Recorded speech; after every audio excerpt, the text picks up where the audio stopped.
Can you please take roll? Oh, there she is. Chair Olmsted Brown. Bowen. Here. Vice Chair Shaw. Here. Committee Member Capelli. Here. Committee Member Geik. Okay. And Committee Member Sandifer. Here. Committee Member Warehane. Here. Committee Member Yates. Yes. Here. Okay.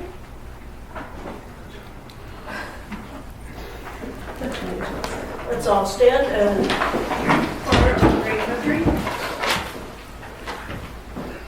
Ready? Begin. I pledge allegiance to the flag of the United States of America and to the republic for which it stands, one nation, under God, indivisible, with liberty and justice for all.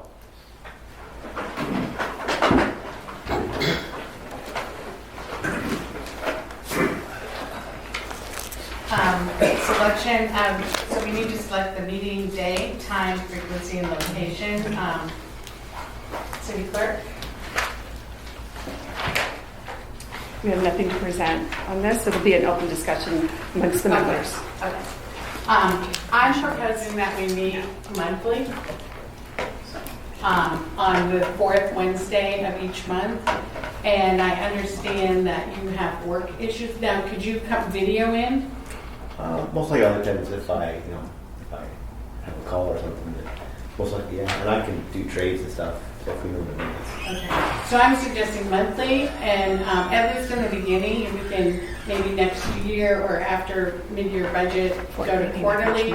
But for right now, I think that in order to get us all up to speed, we should be meeting monthly. Does everybody? I think the only question I have is for after tonight, if we need another meeting to get this part done. So if we don't have a resolution tonight, like we had to do another meeting so quick. So other than that, once we have figured out what we're going to recommend for this year, then yeah. Sounds good. Any other discussion? So maybe the second Wednesday of June? And then the fourth? Oh, Per that would be a time. special meeting, so let's do our scheduled Okay, regular scheduled meeting, meetings yeah. first, Okay. and then if we need a special meeting, we'll add that. Okay. Does that make sense? Yep. Okay. Any other discussion? Can I have a motion? Second? All in favor? Aye. Thank you. Chair, State. Chair Olmsted Brown, the clerk will take roll for motions. Pardon me? The clerk will take that I'm roll. sorry, for that's right. motions. I think it used to be procedures. And now, start with the chair. Chair. Stand with the chair. Okay. Committee Member Yates. Aye. Committee Member Warehane. Aye. And Committee Member Sandifer. Aye. And Committee Member Geik. I didn't hear. You weren't here yet. Yeah. Okay. Sorry. Abstain. And then Committee Member Capelli. Aye. And Vice Chair Shaw. Vice Chair Shaw. Vice Chair Shaw. Okay. Chair Olmsted Bowen. Yes. Motion passes unanimous. Okay, we're going to do something a little, it's not really on the agenda, but I wanted us to reintroduce ourselves because we just kind of flew past it on the last meeting, and we don't know what we don't know each other, and we don't know what our qualifications are, so I thought maybe we could give a little quick resume, starting with Vincent. Sorry, me? Okay. Yeah. Good evening. My name is Vincent Capelli. I've been in Norco for 4 years, but I've lived in the area, Chino Hills, for the last 27 years in Norco area. I currently am work with the fire department. I'm assistant chief for West Community Fire Department. I've been in fire service for over 30 years, and I've been on different union boards, fire boards, and different things to help with public safety, and I'm on this committee. I signed up for it to help spend his money correctly, or best I can help, knowledge I can give for at least the public safety side. I can't do much for the trails and stuff like that, but hopefully I'll give my expertise in reading data and stuff from police and fire when they come and see what we need for that, and I give my subject matter expert for that. Now, where's your fire department? I work for the city of West Covina. Oh, It's in San Gabriel Valley, off the 10. I actually only been there for, I'm an assistant chief there. I've only been there for almost 2 years, but I did 26 years in the city of Compton Fire Department. Then I lateral over there as chief officer, so that's my background. thank you. Okay, name's Bill Geik. What do you want to talk about? Okay, I've been a Norco resident since 1976. While this was not around. I'm a graduate of the UC Riverside. I have a PhD in sociology. I've worked in county government for 30 years. Worked in the Orange County Administrative Office, which is now the Executive Office. I worked Riverside County for 10 years in the Transportation and Management Agency. I was the Deputy Director of Admin Services for that particular agency.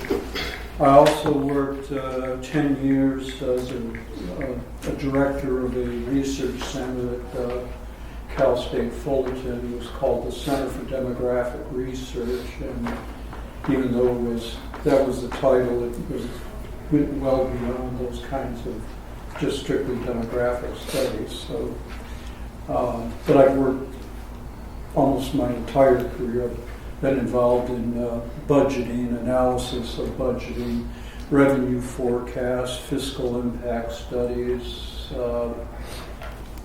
reviewing budget requests from different agencies when I was at the County of Orange. That's kind of my lead-in to this particular committee. Thank you. Should we address you by Dr. Gate then? No. I just would make sure. I will tell you a story. One time when somebody wanted to be addressed as a doctor in a governmental committee, Okay. and it wasn't received well, and I never used, except for in academia, because that's always expected, but not in government. So we make an exception this time. It's Bill. Okay. My name is Vaughn Scholl. I'm retired from the Orange County Sheriff's Department. I spent 28.2 years with them. Prior to that, I was with the United States Marine Corps.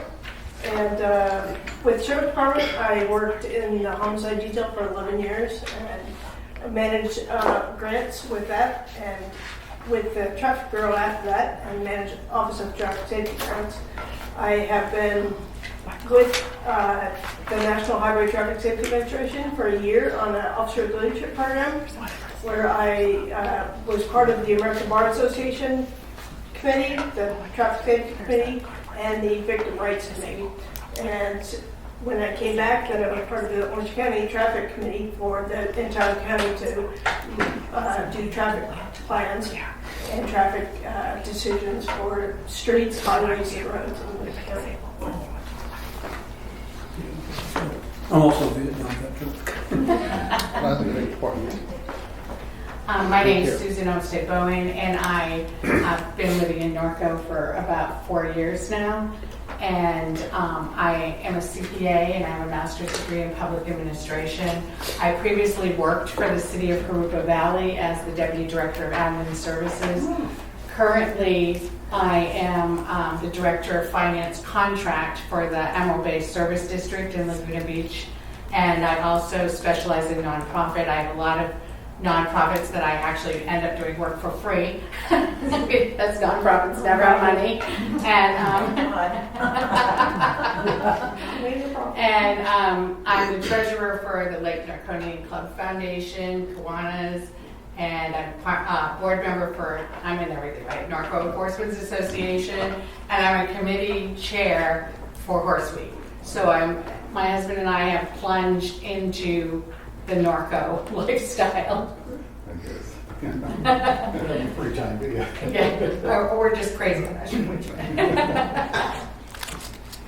I'm Terry Sandifer. I lived in Corona for 13 years, and my wife and I moved to Norco 20 years ago. She grew up in Norco. She went to Norco High. We own, we have 2 horses, 2 dogs, and about 10,000 flies. Norco birds. And I'm a physician at Norco Medical Group. Do you want to be addressed as doctor? No. Okay. Terry's. My name is Alan Working. I'm a 32-year resident of Norco. My wife and I, and at that time 2 children, moved out here from Iowa City, Iowa. I'm presently a mechanical engineer with Collins Aerospace in Anaheim, California. Almost all of my career has been in commercial refrigeration and air conditioning. And this is my first endeavor into city government, so this should be quite interesting. And so far it has been. I don't have all the accolades of other committees and such like that, but I'm willing to learn. Great. My name is Tara Yates, and currently I work for the city of Long Beach. I've worked for the city off and on since '97. I started working my way up as a recreation specialist part-time in college, and then through the years I spent 10 plus years as the financial services officer for the Department of Parks, Recreation, and Marine. And then recently I was promoted to be the purchasing agent for the city. And it's interesting because in my house, my other half is a police officer, so we get to have the PD and the recreation mindset, which is always different. And then now I'm in purchasing, which is more of a centralized function, so outside of being in a department now. And so having that budget, financial services officer is budget, accounting, and purchasing, and then also just kind of a jack of all trades for special projects for anything that the department needs. The Department of Parks, Recreation, and Marine is a small department by City of Long Beach standards, but has a over $50 million annual budget. So large in other city standards. So very diverse department. So it gave me a good view of public works and maintaining 4,000 acres of parkland and lots and lots and lots of trails and streets and sidewalks and all of that, plus also the recreational programming and the benefits and the need for it in the community. So thank you, and I look forward to this. Madam Chair, can I make a quick announcement? It's been brought to our attention that there's a black vehicle in a disabled parking lot in the front without a placard showing. And somebody That's just, fine. I forgot to put the plaque on. you might want to do that. It's been, I don't want to get told. yeah. And Kit, Would you're you like new. me to? And I'm a new face. Hello all, my name is Dana Roa. I'm the new city clerk. I'm taking over for Shirley. I am new. I've been here for approximately a week now. I come to you from the city of Norco, where I was a deputy city clerk for 10 years. I've been 14 years in city government. I started with the fire department at the city of Oversight and have moved my way up and found the passion of the city clerk world. And so I'm really excited to be here and to bring my knowledge of the municipal clerk world here to Norco and get to know all of you and more of the city, and I'm just excited to be here. If anybody has any questions, I'm open, and thank you. Thanks. Andy? Okay. So we're on discussion. Oh, sorry, we have to approve minutes. I'm sorry. We want to wait for Harry to come back. Wait. I think so. Yeah.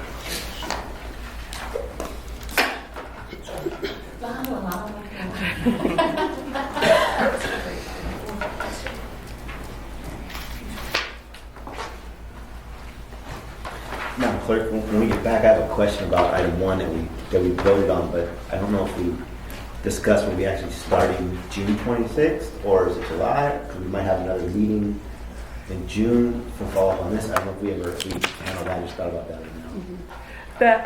As the Madam Chair had stated that we would start with the 4th Tuesday of June, and then or 4th Wednesday, of June, and then if by the end of the meeting you feel you need another special meeting, Okay, they would. I missed that. I don't know if we actually said June was going to be our first 4th Wednesday. Sorry, missed that.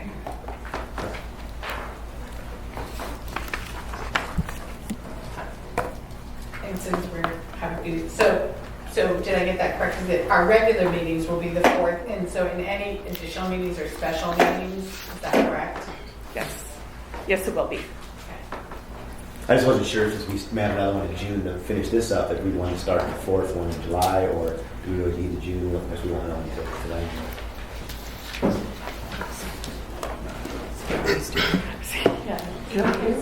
Did you lock him out? That's possible. Probably is what happened. Oh, and all our meetings are going to be here? is In that here correct? at the 6 p.m. Okay.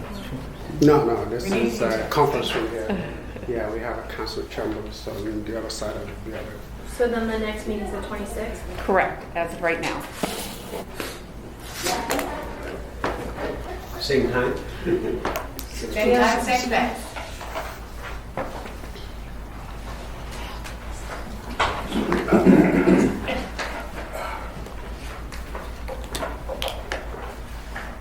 Okay, so we need a motion to approve the minutes of May 16, 2019 meeting. Motion to approve. Second.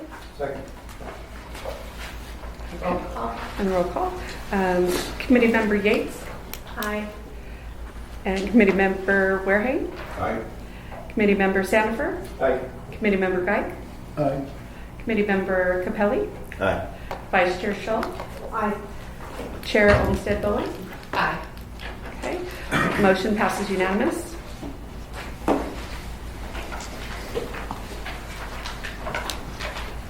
And so anyone to, Yes, I want to make a couple of comments.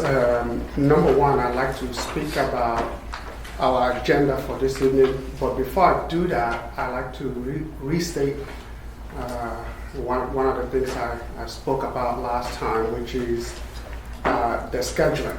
Okay. In case you're thinking about having another meeting before the city council's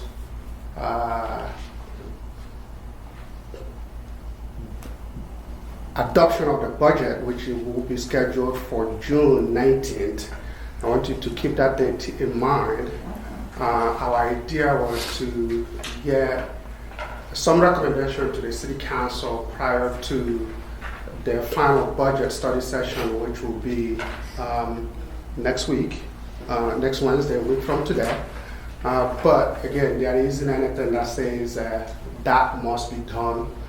If you're not able to finish tonight, I just want you to keep in mind we would like to have some recommendation before the city council adopts the final budget. The city council is required to adopt the budget before June 30th of 2019.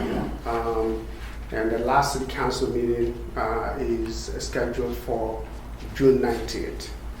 So keep that in mind in terms of ideally, what we like to do is get a recommendation out of this committee so that we can provide that recommendation to the city council at their next city council meeting so that they can consider your recommendations as part of their study session for the budget before it's adopted on June 19th. Okay. With respect to how we're going to approach this evening's agenda, we're going to start off from where we stopped the last time, which would be streets. Then following that, we're going to revisit some of the items we discussed the last time. We've made a couple of revisions as a result of new information becoming available since we last met. And in addition to the request that you made, we'll provide you additional information based on that request of information that you made. And then once we are done with that, we'll come back to the agenda and take all the individual items on the agenda one by one. And that will allow you time to discuss each of the items such as public safety, trail maintenance, trail fence replacement, and so on and so forth.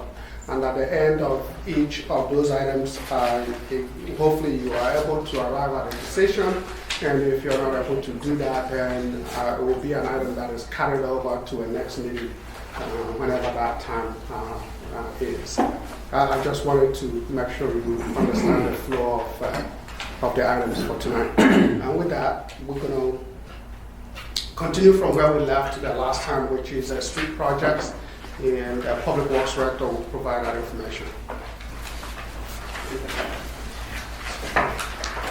Good evening again. Chad Blaze, Director of Public Works, just to introduce myself. So we'll start off where we left off, which was streets. Give you an overview of where we stand as far as our street system. We have 247 streets, 100 miles of publicly maintained roads, 68 streets not maintained by the city, a lot of private roads in this community. Current sources of street funding, we have Measure A, which is about $700,000 annually we get from the state. We have SB1, which is a newer, that's the gas tax you guys might be familiar with. We get about $400,000 annually from that. Those are our two defined sources of income that we have for street repairs each year. Then we have developed impact fees, which are strictly dependent on actually development. And so as developers come in, they pay an impact fee for various things, water, sewer, impact streets. So we get a little bit of money here or there depending on the type of project, but that varies and sometimes can be done on certain years. And then we have now the discussion of Measure R, which is obviously to be determined annually what will go towards any type of street repairs. So we have, how does the city determine which streets should be repaved? Again, it's a general process in that we look at the general street condition, the treatment potentially required. Is it a grind and overlay, which is basically, just in general terms, is maybe an inch or two off the top, and we come back and repave. Is it a slurry, which is just an emulsion that we put down? Is it a full reconstruct, which is going down 8 inches and replacing it 6 inch of base, 4 inch of asphalt? There's different ways we can do things. We have to look at the time and determine what we need to do, and also look at what may happen in the future if we wait. We'll all of a sudden go from a grind and overlay to a full reconstruct in 2 years, and it'll cost us twice as much. So maybe we need to do that now versus later. So it all is about what does it look like now, what will it likely be in the future, how we kind of gauge what needs to be done now versus later. And then we also are forecasting what money might be later. So there's all kinds of factors we look at. We also look at if there's going to be future capital projects going on. Am I doing a water line? Am I doing a sewer line? Am I doing storm drain? I don't want to redo a road and then tear it back up. So we try to pair our projects together. And sometimes we move up a street. That'll be done now versus maybe 5 years from now because the water's being done now. Let's get the whole road paved now. So there's different rationale why we did one street versus another you may see. And it's always a case-by-case basis how we determine what we're going to do. One of the things that we developed around 2004, hired consultants, we developed a pavement management study program where they went out and actually graded all the streets at that time and gave them a general score, a condition index. And this is the information up here as far as what they classify it. The industry uses this standard, and they call it different things, but a lot of cities use it as at least a base model to kind of judge at this time, this is how our streets look. And then it's an automatic regressive model that actually lowers the score each year as time goes on. So you get an automatic update each year of kind of where that street stands. Then you update your street. Once you repair it, it then puts it back up at 100 or the next available score, depending on the treatment you did. And then it keeps tracking for you. So it's a very good positive system overall. And again, the condition right now, just so you understand, we have about 69% of our streets are rated as very good, 9% are between that good range, 5% are poor, we have about 17% that are very poor, based off the scale in our computer program. So this is currently, I want to give you an idea of where we currently stand with projects that are being done right now. And should be finished by the end of this fiscal year, by June 30th. These are all the programs, projects we have, and some of them are just straight street projects. Some have been blended with water projects to varying degree. We also gave you the kind of the scores. You can see the gambit of what we've done and what we're planning to do. Shawnee was done, as an example, it had a score of about 65, but it is a water main that had broken almost 6 times in a 2-year period. It needed to be replaced. And it was best thing to do is go ahead and repair the road at that time. And so you might look and see a score, we may present something, but usually there's a rationale. We're rarely going to say, I want to replace the street that's a 65. when I know I have other streets that are lower scores. In the case of Shawnee, that one is one simply because it's a water line project. So and that's why I said each of these will have a different rationale, and the score will not be the sole factor of why we're doing that one. So all these should be done by the end of June 30th, and then we have the list of projects that we're proposing for this year. And this includes all the funding sources that we have. So I want to give you a broad picture of all that we're trying to do and create. So we have Crestview, which is a carryover project. We're currently working on that project. It's a storm drain project that's being done between 6th and 7th Street. In addition to that, we're going to take and do the pavement all the way to Arlington or north. So that project has been designed as far as from 7th to north. It probably will not go out for actual bidding until maybe mid-June, late June at the earliest. But that'll complete that road. It's a terrible road. It needs to be done. But it's an expensive fix because that road is so poor, it's a full reconstruct. Sierra Avenue, again, is a poor road, heavily trafficked road. It's a small road between Detroit and 6th Street. However, it is heavily eroded. It's got condition issues that need to be resolved for all the way through the intersection, honestly, at 6th Street, all the way to Detroit. We get a lot of cut-through traffic that goes through that area, a lot of potholing. So it is a street that I'm recommending we fix now versus later. It'll also be widened a little bit because we have at the end towards Detroit, it has not been widened yet fully, and we're going to finish that off and get it widened, put the curb and gutter in on both sides, so that portion of roadway is finished.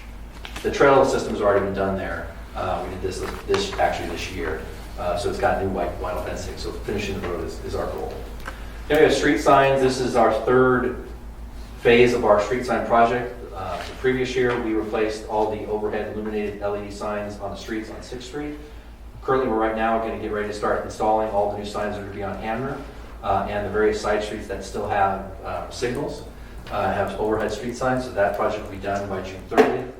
The third phase was now go into the residential streets and start putting in new and upgraded residential street signs on their corners.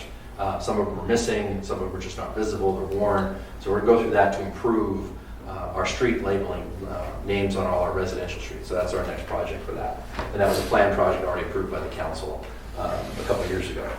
Then we're going to continue what we started last year was we started slurring streets. One of the easy low-lying fruits that we can do is when you have a street that's lowering in score, you get in there before it gets to the point where you need to do a grind and overlay, give it a slurry. That's what we just did up in the hills. That community up there is about 12, 15 years old. Purpose we did that, even though it looks okay, is it was cracking and does have issues. Slurring it helps it give it brand new life, brings it up to a good high score, and keeps the life longer. So we need to now get into that regular practice of finding other areas, other neighborhoods that we can slurry and maintain those higher levels before they get to an eroded level. We haven't selected those areas. We have a couple different places that we're looking at community-wise. But they're kind of in between other streets that need larger construction projects. So we basically allocated $150,000 to do some streets, and we're going to try to keep that up on a year-to-year basis. So we at least have some work that we're doing in slurry. Then we have Vine Street, which is a carryover project from the water line that was recently done. We ended up pulling the street repair out of that because the cost turned out to be a lot higher than the pipe of repair turned out to be a lot more significant than we anticipated in the design. Contractor wanted quite a bit of money to do the additional work. We decided to just pull it out, come back, let's just do a singular bid on it by itself. We'll probably get a better price. So that's just finishing it off, something we promised to those community members when we did that project to get that done. And that it's Vine, it's Driftwood, and Half Moon, it's all part of that same neighborhood will get done. Then we have Del Mar, and that's between Kips Corner and Corridon. Again, and I should highlight, it shows you the source fund. Right now I've not even gotten to Measure Bar. I've allocated 2 projects at the bottom that we'll talk about. But Del Mar is a key area that we're getting. It's heavily eroded, getting a lot of claims on it for pop tires, things like that. It just needs to be done. Again, it may not be the most key area that needs to be addressed versus some others, but as far as where the project is, the dollars that are needed, it's something worth getting done for our own liability. That's why we've chosen that particular area. 2nd Street, Hamner Avenue Bridge, and 6th Street, Hamner Avenue Bridge, those are carryover projects we're trying to get, and as overall project, and we're trying to get through Caltrans now, is dual left turn lanes off of Hamner at 6th and 2nd, and towards the freeway, and then a right turn lane, dedicated right turn lane onto the freeway. So we're widening, adding another lane at 6th Street onto the freeway to go south, and same thing at 2nd Street. Those are carryover projects we're working on for a couple of years. Very close to getting second done as far as getting through Caltrans where I can actually go out and bid. 6th Street's pretty much in the beginning phases, but it's an overall project. We're trying to mitigate traffic from Silver Lakes and also from the schools, getting people get traffic moving. So we think it's an important project we need to get done. But there also is a lot of work there, so they're heavy cost projects. And then Hamner, 3rd to 5th, that's a widening project that we're working on that has been awarded already. Contractor's going to start on that work in July. It's basically widening some of the parcels along Hamner between 3rd and 5th that have not yet been widened. I unfortunately haven't been able to get all those properties dedicated to us so we can do that work. So there will still be several projects that will not be widened when we're done. The owners just didn't want to provide it to us. So we're going to widen, and those funds are being provided by WRCOG and under TUMP, and that's the funding. So that's really not coming out of any funds that we have. It's they're giving that to us and allowing us to get that work finished. And then Hamner Avenue, 3rd to Hidden Valley. Again, this is continuing on the work we've been doing along Hamner. We've gone from 6th Street now all the way through 3rd Street. We want to carry that going forward, go from 3rd Street all the way to Hidden Valley. We've already done Hidden Valley to the city border. That was done in working with the city of Corona when they did their project. We added our piece in. So we're looking to finish off that roadway. It's a carryover project. We've mostly designed it this year. Basically held off on doing it because of lack of funds. But now in rehashing what we have, we think we have enough money using the street fund and SB1 funds that we can meet the needs, the requirements of that area. It's a long segment. It'll be about $1 million to get that done. And then we have Pedley, which is a carryover. It's a carryover project, but it's part of a storm drain project. We're have now a storm drain project that's going to start likely in June. This is on Pedley Avenue between 8th and the Santa Ana River. Between 7th and the Santa Ana River. There'll be a new storm drain. At the same time, we're going to be widening in front of the school to add more space on the school side, eliminating any parking on the east side where there's a current trail, or used to be, kept getting hit and damaged as far as trail fencing. And part of that, we want to just finish off the road, get it all done. So this is a street project that's combined with a storm drain project that we're getting funding from flood control. Then we have the 2 other projects that I need to do. One is Valley View 3rd to 4th. That is also a storm drain project that flood control is funding. That road is terrible. All of Valley View, frankly, is terrible. But this is a specific area that, because we're putting the storm drain in, we want to at least get the road done at the same time, since we're going to be in there impacting that area. So flood control is taking care of the storm drain portion, but these dollars are necessary to do Valley View in just that one section. I've estimated candidly it's about $1 million per block to get all of Valley View done. You need about $1 million per section, because that's a complete full reconstruct. It's one of our worst roads. And then River Road, and this is between Bluff, basically the bridge, to almost Sundance. But it's a little bit short of that. That section of roadway has been heavily rutted. It's extremely heavily traveled. Gotten quite a few claims on that for pop tires. We're doing a lot of work on there for patching, temporary patching. It really just needs to be repaired. We need to remove about 4 inches off everything and come back with new 4 inches to clean it up. I would love to say and wait for a developer to come in for that section of the property is there, and because they would probably have half street improvement requirements, but there is no expectation something's going to happen anytime soon. And I really need to get this done because of the fact that I'm just getting too many claims on this, and I don't want to put a Band-Aid on it. We kind of did that for quite a long time. I just had an idea on Mountain, and that has been a tough road for a long time. I don't want to repeat that. Thankfully, Mountain is now done and has been repaired. It's a lot better. So those are the 2 projects I've identified with the funds that we've determined the staff that we'd like to see allocated towards streets, is specifically those 2 projects. Okay, so how much would it cost and this is a question, I'm really serious about this, to get the 31% from the good, poor, and very poor up to very good? I don't have that number with me, and I have to look at that. Part of the computer program that helps you to calculate that. In theory, if you did it all now, what it would cost. I would venture to say, I wouldn't even venture to guess, it's going to be tens and tens of millions. So my question to Andy and to you is why aren't we looking at a bond? Why aren't we putting this revenue dedicated to a bond for 20 million or over to bring everything up to par? And then the Measure A money and the gas tax money could be used for maintenance going forward instead of construction. So, I think this is a valid question. I can answer that question. We certainly haven't looked at the bonding for some of Measure R revenues. There are obviously certain things you have to consider when you bond. Certainly, one of which is that the best way to spend the money? When you borrow, there are interest costs that is involved, and we have to first determine how much of Measure R revenues that we are going to bond for streets, and I don't know what the borrowing costs will be to take whatever amount we determine is the amount that is appropriate. I think, again, it's a question of the borrowing cost, the interest that you have to pay on those monies that you But borrow. it's minimal for city bonds, and especially when you have a pledged revenue, you're looking at 2 to 4%.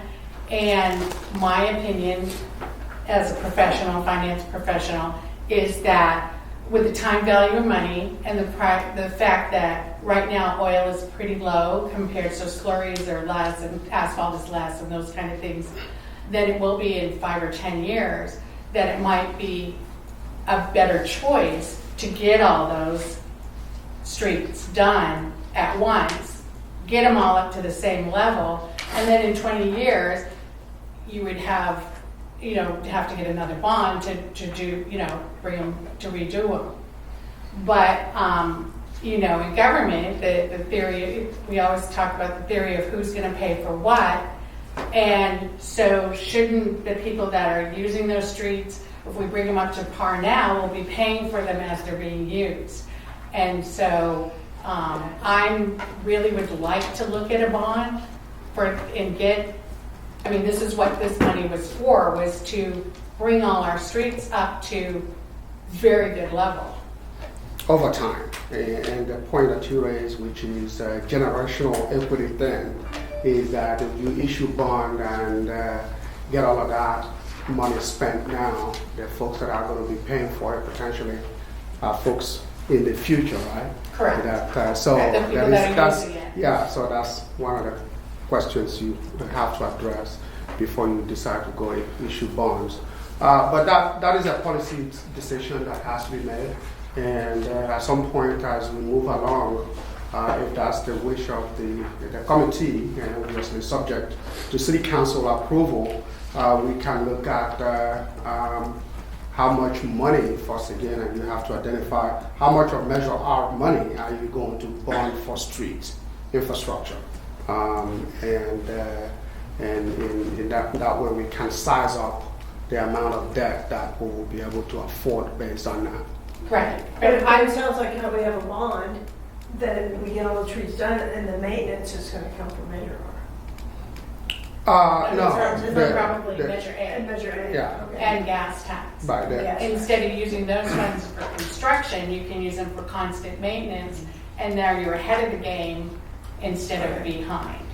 Yeah, again, we can do those analyses. Because I think this plan is kind of short-sighted, is my opinion. This is the first time we are receiving these revenues, I think. I think we're going to also need to look at what are the actual revenues coming in. I don't think the plan I agree. is short-sighted yet. I think it needs to be analyzed down the road in order to make sure that we know what we're doing. And there are borrowing costs, one-time costs of issuing bonds, the interest costs associated with that. I'm not going to make a call here tonight and tell you that is the best route to go. All I'm saying is that there is still plenty of time to look at those, that type of situation. Can I make a quick comment? Just because I'm very conservative. Sales tax revenue, of course, is cyclical. We took a big dive in the 2000s with the recession, and our sales tax pretty much was cut in half. So when we're looking at putting a bond now, we just have to be very cautious about that in terms of the quantity. Also, it's traditionally a 3-year bond. And then now the rules are, and we have to look into the specifics of this, is that it's 3 years that you have to spend the money. Correct, and yes, I realize that. And I actually, at the service district, we took out a $9 million bond for 20 years, and the payments are $500,000 a year. So we could take out 20 million for like 1.3 million. We still would have 3.2 million left in our Measure R money. So I don't think it would, well, I'm not saying take out a bond where your payments are going to be 4 million, 500. I'm saying 20% at a low estimate. So, Yeah, again, that's something. and I just feel that that's the best use of this money to get, because, we were talking about Pownell, you're talking about Valley View. Why can't we just finish it? Just do it. Yeah, Get again, it done. what we are looking at is FY 2019, 2020. But why are we spending this money not in a good way if we could get bonds, and by the end of the year, Chad would have his money for his 2 projects and all these other projects. I think your point is candidly is valid as a discussion point, but I think it's something we can't solve today or even in the next meeting. It's something I think as the committee, rightfully so, should ask, and we can staff can explore that and bring that back to you and talk about those discussions. But I think for purposes today, we don't want to get sidetracked. And let's get this first year's determined, allocated, and because the money's going to be there next year, figure out its next best use over this next time period, and then have a great plan, or a determined plan, and that we can present to council and explain why, etc. Then I feel like you're rushing us to make a decision to just give you the money right now. Yeah. And wait till next year. Susan, I think that you're bringing up a very good point as far as it's more about priorities and goals and objectives and what the committee is actually establishing as our priorities, where the plan we're that's put forward right now is an action plan for this year. And so I think we probably have to decide as a committee whether we're going to, recommend that we do that while we spend the next year figuring out we haven't really established, we jumped right in to the deep end, and we haven't really figured out yet what our priorities are. If we've established, what our percentage will be for one or the other, if we're going to do that. So maybe you want to make some recommendations as far as what we should be doing for planning, what our intentions are going to be. I have 2 things. Chad, is this Measure R request, is that quoted already, or is that your best estimate of cost? The 18 and the 7, 8 and the 7? Neither of them are projects that are quoted yet at all. So this is your best guess? Yes, these are just my guesstimates.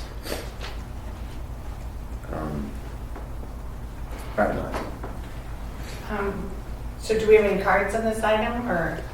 3D, yes. We have one, Linda Dixon. Now? Yeah. Not bad. You're right.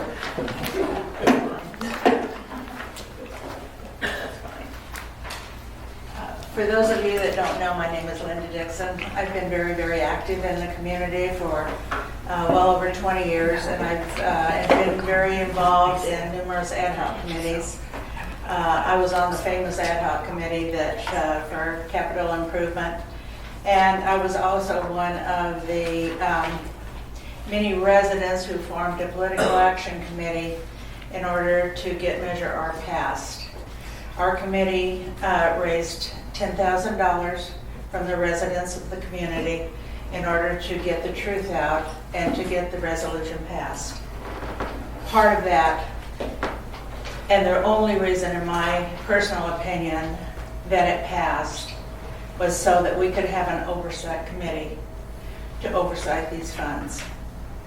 This is you. You don't report to the city. You report to the residents of this community. They're the ones that decided that we could have Measure R with a good oversight committee. Measure R funds, in our opinion, is a standalone fund. It is not meant to balance the budget, nor is it meant to supplement the budget. It is a standalone fund voted on by these residents. The committee, and we're made up of many, many people in the community. So far, we're having a lot of heartburn with the way this is beginning. We feel that you're being rushed. We feel that you do not have enough background information to make a good opinion. To be able, after your very first meeting, to have demanded upon you to approve 1.2 is ridiculous. This is a standalone fund. It should have nothing to do with whether there is a budget meeting within the city in June or not. These funds will be allocated, and they will be allocated based on your recommendations. But they should not be rushed. There's this committee, and from the backgrounds I've heard of all of you, you are so qualified to do an amazing job. And the citizens of this community are going to be holding your feet to the fire, because I can tell you, if this is a failure, not only will many of our names in this town be muddied, but we will never get another thing passed in this community. So with that in mind, I would urge caution. You're going to do a great job, but I would like to see you just take your time. There's no rush. The funds don't even begin to trickle in until August. I was on the ad hoc committee for the waste management project. I don't know if you've heard, but the over and above fees that waste management have been getting and giving to the city of Norco, that was supposed to have gone to streets, trails, and public safety. And I would like to see some of these questions answered. Are these funds indeed going to support additional police in our community? Do you have those answers? No, you do not. There's a lot that you need to learn. There's a lot, and you can be brought up to speed in no time, but you need to be given the information to do that.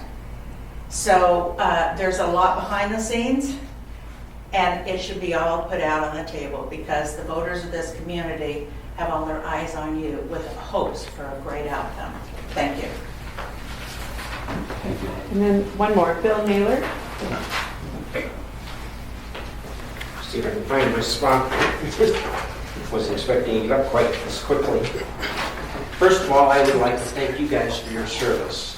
It takes quite a bit of chutzpah to get up in front of the community and say, hey, I'm willing to take on the responsibility of helping make some decisions on these funds. And there is quite a bit of funds here to be decided upon. I got involved with Measure R back some time ago when they were first talking about it, and at the time they were looking at maybe doing it for specific purposes, but because of the percentage of vote that was required, they went for a general purpose thing. You guys now have kind of the, well, how do I spend it? Everybody's going to be in with their hands out, saying, what can I do and how can I get it and this.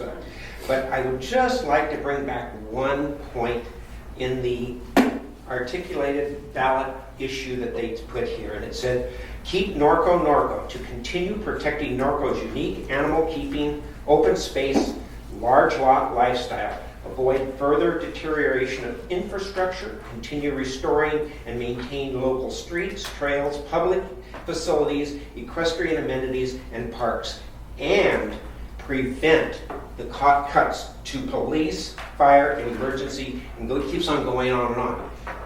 It's not talking about building extra things, new things. It's talking about taking care of what we've got. We've got a beautiful community, and there's a lot of things that we've got here that nobody else has, and we need to bring the level up, because it has, regretfully, about 10, 15 years ago, when everything went kaput, we had to cut back, and Norco's, I've attended many council meetings and many budget meetings, and we've had to cut back drastically. We need to be able to take care of the things that we've had to let go, and maintenance usually is one of the first things that go. Just so that most of you know, I'm very involved with the trails, for those of you that don't know me, and I am also a streets, trails, and utilities commissioner. There's a lot of things in here that the city is recommending that you do. A lot of them are great, but to be very careful as to what you're doing and how you're going about it. Linda was correct. The community is watching you. Thank you.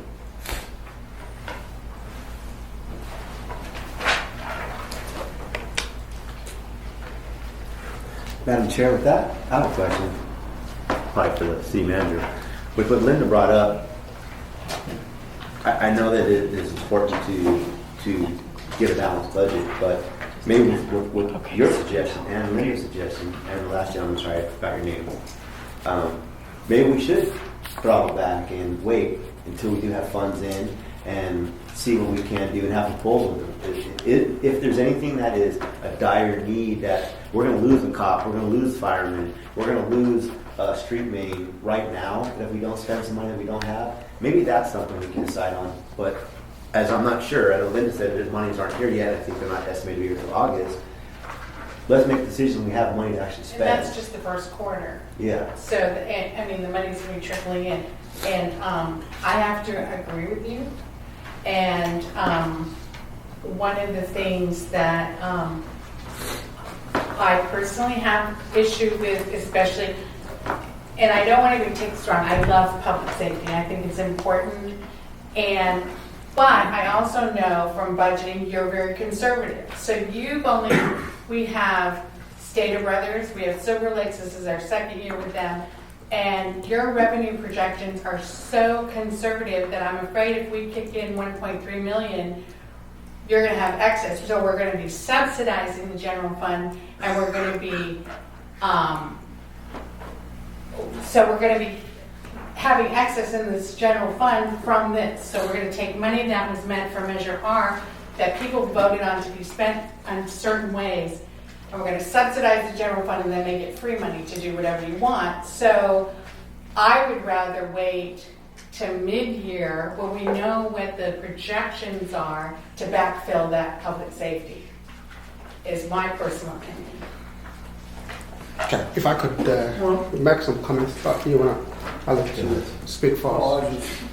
I raised questions last time about the revenue forecast, but I did some investigation. I feel a little bit more comfortable. I think it was in 2016. I think we had something like almost $500 million in retail sales, and 1%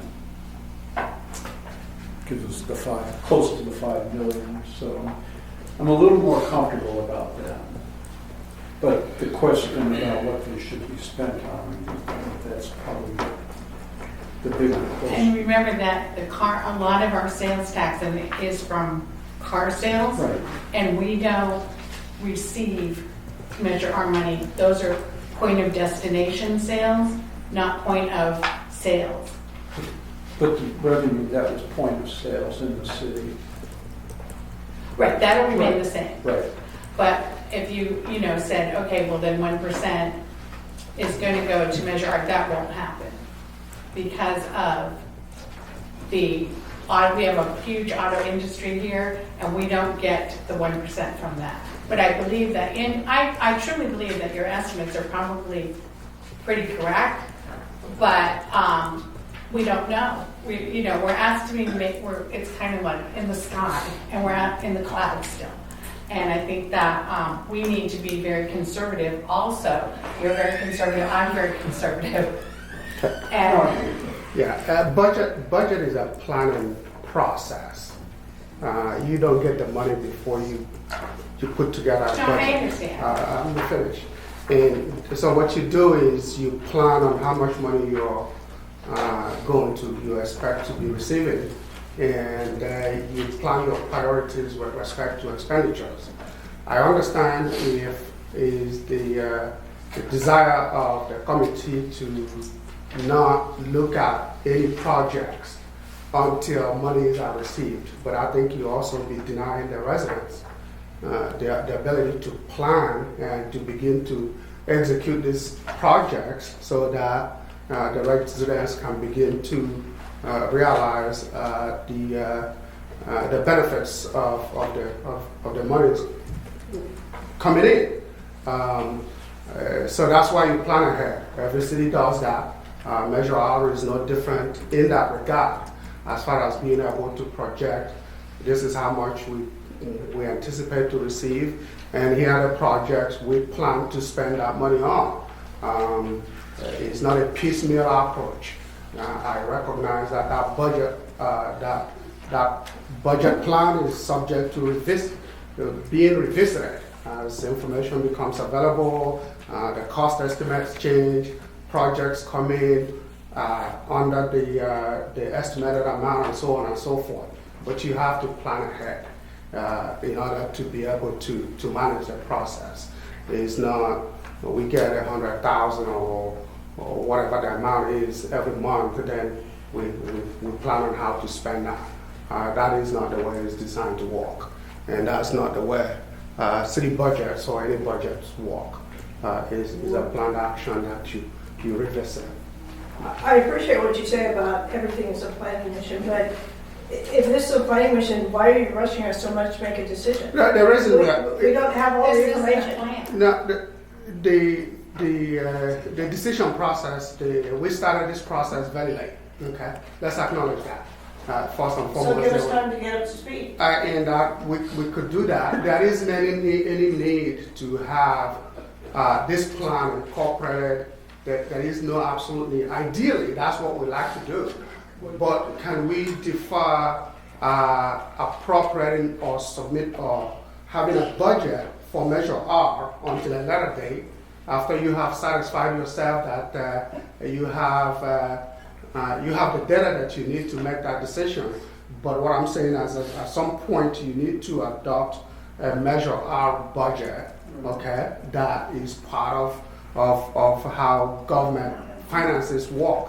At the point you feel comfortable of doing that, you can do that. It doesn't have to be tonight. I understand that this is still a learning process for everybody, and I'm sure you are very careful about making mistakes. But again, keep in mind, this is why you meet frequently to revisit this information as information change.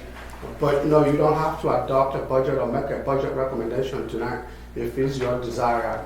But I will strongly encourage that at some point you're going to have to plan and make a budget for the monies that are coming in and the monies that are how they are going to be spent, so that a plan can be put in place to accomplish that for the benefits of the residents. Right, and this seems to me like living paycheck to paycheck.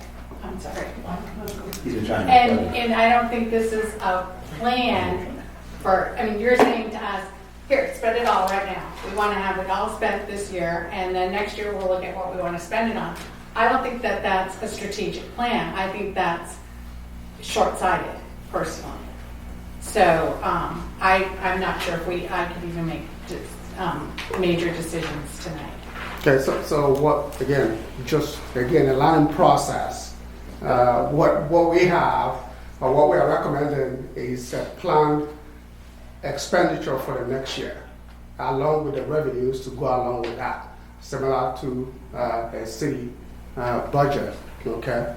You have a list of expenditures that are planned for next year for Measure R funds, which have been identified, and the revenues are associated with that. I don't think it's living paycheck to paycheck. It's a budget for Measure R. The question is, are you comfortable at this point looking at that budget and saying you have enough information to make a decision with respect to how those funds should be allocated? And if you're not, then I think you have the choice of saying we're going to continue to look at these until such a time we have a budget that we can adopt. We have to check though whether this budget it needs to be adopted as of June 30, 2019 in order to be effective for expenditure spending next year. Or can we just adopt a zero budget on the expenditure side and say, we can come back at any time and then make a budget amendment. But you do have a budget, you have a proposal of what is being recommended.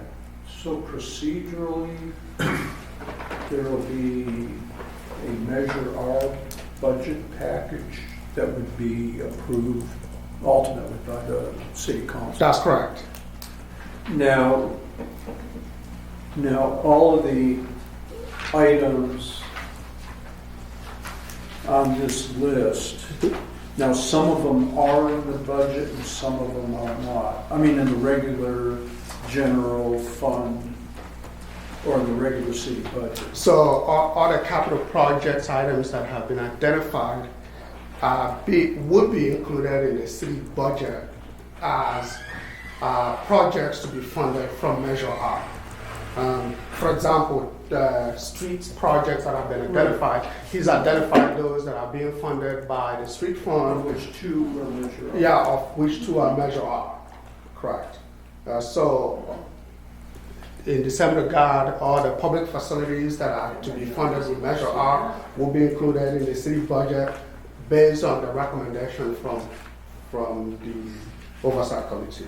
But it's my understanding that he wants to get those two projects done with Measure R money just because he wants to get them done. That's not what Measure R is for. No, that's not what I indicated. It's not because he wants to get them done. That's what I understood. When you Well, were standing there. I mean, actually, that is a true statement, but not a true statement is, in the budgeting, and obviously those of us here know budgets, is you decide, okay, I'm gonna get $100 million in, so I'm gonna plan to spend $100 million, and with the $100 million, City of Norco's decided that of the $100 million, 5.5 is gonna come from Measure R. That's our best estimate. And at mid-year, in January, at 6 months, we say, okay, you know what, our projection was high, it was low, we're gonna have to do some budget amendments. And that's what they're asking us to do. But I think, for me, this being a brand new thing, though it's probably correct, we should probably look at things that are emergent, that if we're gonna lose a water main, like I stated, public safety, things that we're gonna lose right now that we don't have the money for, they're gonna be cut from the budget, but everybody's cutting budgets. If there's things like that that we need to decide upon to add to the current budget and make that money available for expenditure and revenue, I think that's something we would probably, I know I would want to, I can't speak for anybody else, to make a decision on. Though these streets, all of them, like Chad said, need to be done, and there's maybe other ways, so we might be asking you to come for a bond or something to find out what we could spend $1 million, $1.5 million, to whatever it is a year to get them up quicker. But I think that's something we need to know. What are you telling us? Because these are all, budgets are what we want. I mean, they are what they are. Hey, I think I'm going to get $100 million, I'm going to spend $100 million. These are things I want to do. But what is it we need to do, or things that Norco's going to fall down? Which horse trails we're not going to be able to get any horses on?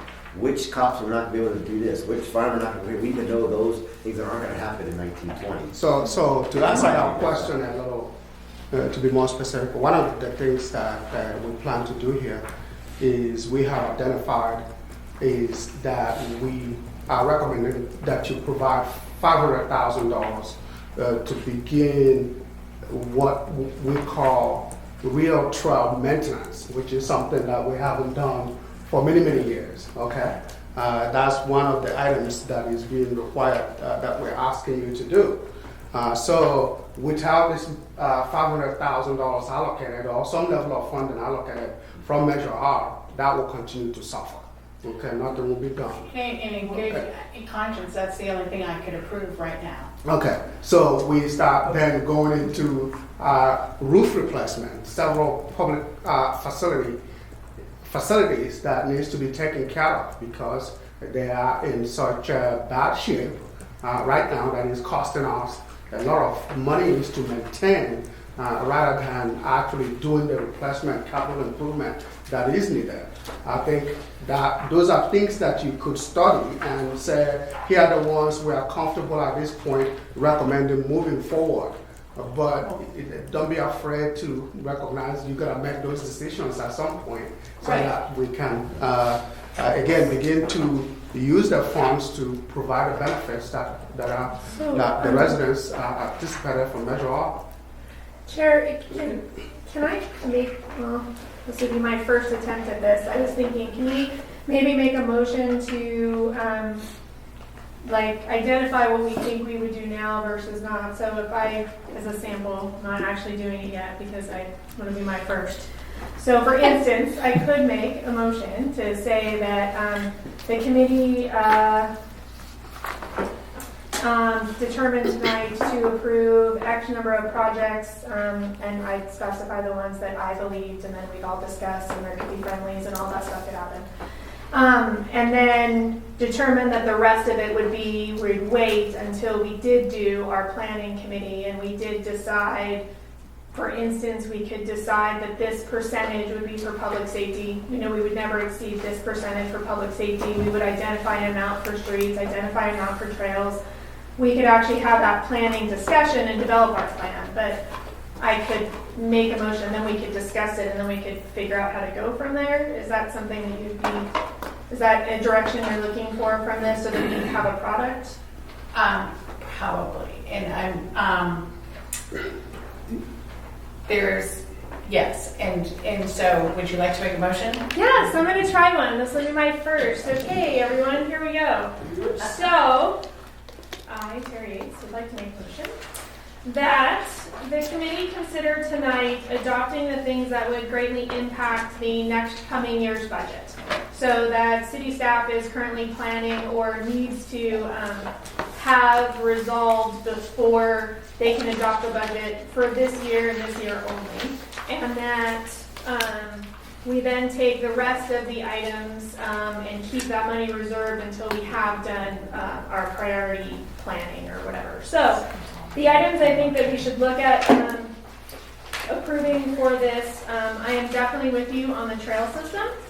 I think that is something that is a shorter term project. It could be bid and we could see real improvements.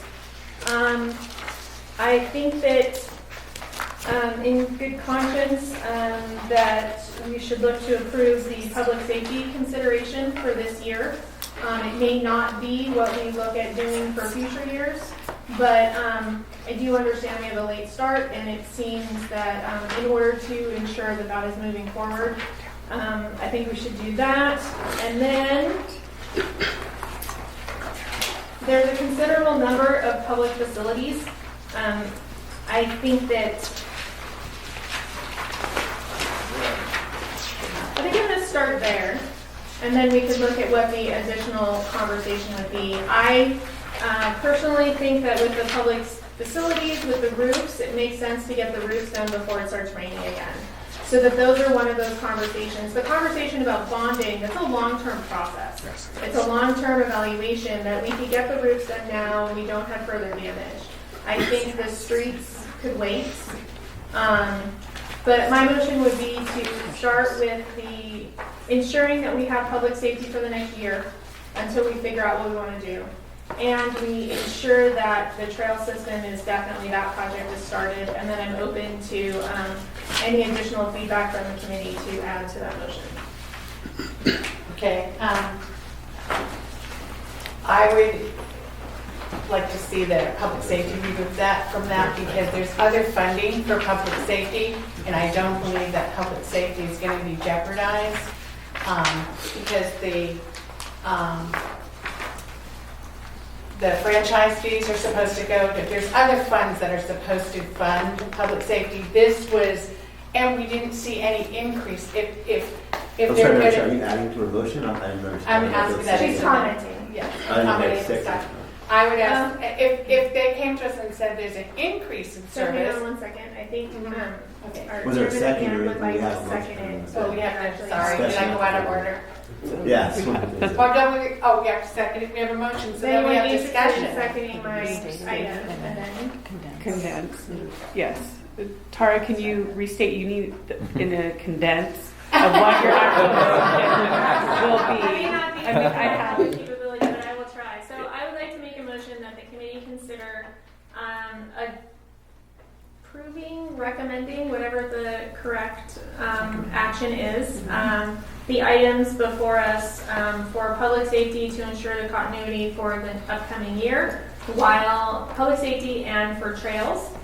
And then the remaining of the funds to be held until we have had the opportunity to plan more appropriately.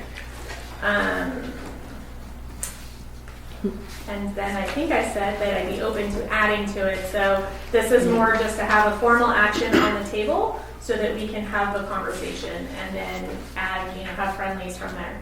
Clarification on your motion. Do you mean Yes. when you say trails, just the maintenance portion, or are you talking about the $500,000? $500,000. Okay. Actually, wait, I want to add the fencing. I'm sorry. I'd like to second it with maybe a help on. But hang on 1 second, I do want to add the fencing. Fencing and trails. Maintenance and I'm So- sorry. Maintenance and fencing. But yes. So I would second that, but just to clarify in your motion that you want to do, you make a motion for the committee to approve and adopt to add to the budget $500,000 for trail maintenance, 1.58945 for public safety considerations, 2.0. 1.2. Actually, that information will change. Perhaps, let's take it one at a time. And I have additional information to present on the public safety and perhaps clarify some of the confusion in So do you want terms to start of. with trails? Yeah, let's just start with trails and then we can deal with that. I think we could add fencing to trails. Yeah. I don't think it's as controversial. But at least so that there's an action that we're just talking about. Okay, so you have trails and fencing. That's your motion. You have fencing. Do I have a second? Trail maintenance. So, I'm sorry. Discussion? So discussion is a motion of $500,000 for trail maintenance added to the budget for fiscal 1920. Plus, was it in 125 for fencing? 100,000. Plus 100, because you have a grant for that 150. So it's 500. 650. 650? 600. 600. Or trail maintenance. Where's my calculator? For trails and fencing. Okay. I would like to say that I'm in agreement with that because I think trails and fencing is something that the citizens of Norco will see rather than some of the other projects that they'll wonder what it will be spending our money on. So trails and fencing, far less than $1 million. Yeah, I agree with that. We need to do something right away that the citizens can see and expect from us. Any other comments? Do you want to take a roll? Couldn't motion. Yes. And I actually have a comment. So we're good there. No one wants to possibly suggest that there's anything else you want to add, or are you requesting we not do that until you finish your presentation? So what we have, are you referring to me? Yeah. You're looking for me? Okay. So should we take public comments? We could Yes, we actually can. add now to this. and There's a motion get- and a figure second on the out floor. where our line is, or we could wait until you finish your presentation and some of the comments I just heard. from you. I think it's going to be cleaner if we take it one at a time. I think unfortunately the problem is that it's not clean. We already hear that there's a lot of comments back and forth, and so it's not going to be as simple as one. Sure. We're actually at a point where we're trying to decide: are we going to truly approve this, or can we even? I think we've had comments all the way from the we hold completely off, all the way to we do all of it, but we're trying to figure out where we are as far as whether we want to do a planning activity or we, what. And so I thought a motion might help you guide what you. Okay, so we have a motion and a second for trails And fencing. fencing. And so do we want to vote on that? Yeah, no, okay. Committee member Yates, Aye. committee member Werhane, Aye. committee member Sandiford, Hey, committee member Geit, Aye. committee member Capelli, Aye. vice chair Stoll, chair Olmsted Bowen. Yes. Madam Clerk, I suggest we repeat the motion before we have a vote next time. The Because we don't clearly motion has exactly- been made to consider $500,000 for trail maintenance for Measure R and $100,000 for fencing for Measure R. Thank you. And that will be a recommendation to the city council. Correct. So you know to be included in next year's budget. And so motion passes unanimous. 600,000 total. 100 and 100. And then, Terry, you went into, Well, I was hoping we might add, figure out where the next, if we're thinking as a committee that we want to do, a portion of this that we can ensure that we're doing now, that we all feel comfortable that we can adopt now, and make sure that the city is moving forward in the direction it needs to while we figure out how to use the remainder of the money. because although I really like your idea of bonding, it's clearly how most cities operate on a regular basis is bonding. It's also an extensive process. So it's a long-term, extensive process, and it does require us, to figure out. It is going to require quite a bit of study, but also we're going to actually have to have some money before we can bond against it. So the proof we'll have to have some record. We're going to have some experience with it. So I think that some of this can wait, but some of it, as a resident here, I'd like to see start. Can the committee do a request to the city staff to do a study on a bond, or is that a recommendation from us to recommend to the city council to request the staff? You can recommend that to staff, and we'll go ahead and do it. As Tara correctly pointed out, it is a long process. We're going to need to build some record, some history for Measure R before you can actually go out there and borrow against Measure R funds, okay? So that we have a history of how much is really being generated from Measure R. I think that's important. Build that credit history, and so we can get the best rates possible when we go out to do bonds. This isn't something that is likely to happen over the next 12 months. So again, we're gonna have to budget on a fiscal year basis. At some point, we'll begin that study and then bring back the results of the study and have it presented to the committee so that we can see if that is the most beneficial way to proceed. But with that being said, we could request you to go find out what it would cost to get a certain amount of bond, best for to spend and measure our money and have something for us by August, September, as best can, projected on funds. If you come back and say you can't do it, you can, but we can ask. Yeah, we can look into anything. You should, yeah, absolutely. You should be able to. I mean, I've done bonds. We've done plenty of bonds here. As I'm saying is, again, it's not a year-long process. Yeah, it's not a year-long process. I'm saying we need to build some history of Measure R, and we need to. There's a lot that we're going to need to identify in terms of how much we need to borrow for what. Okay. And I want to make sure, as if, like, say, for example, to do streets, I need time to analyze it because there are many streets. I need to get the water infrastructure or sewer infrastructure in first. I don't have a big pot of water money sitting there to do these. So I want to make sure I give you an accurate picture of what could be done now with those funds, what needs to wait, because bond insurers are going to want to know what projects are going to get done. I need to be able to show you that plan over the next 6 months to say, here's what I reasonably could get done, here's what has to be deferred, or if you don't want to defer it, how do you pay for that water? Because again, you're having taxpayer money pay for a water line to get done because I don't have the money right now. That might not be the best use of the money.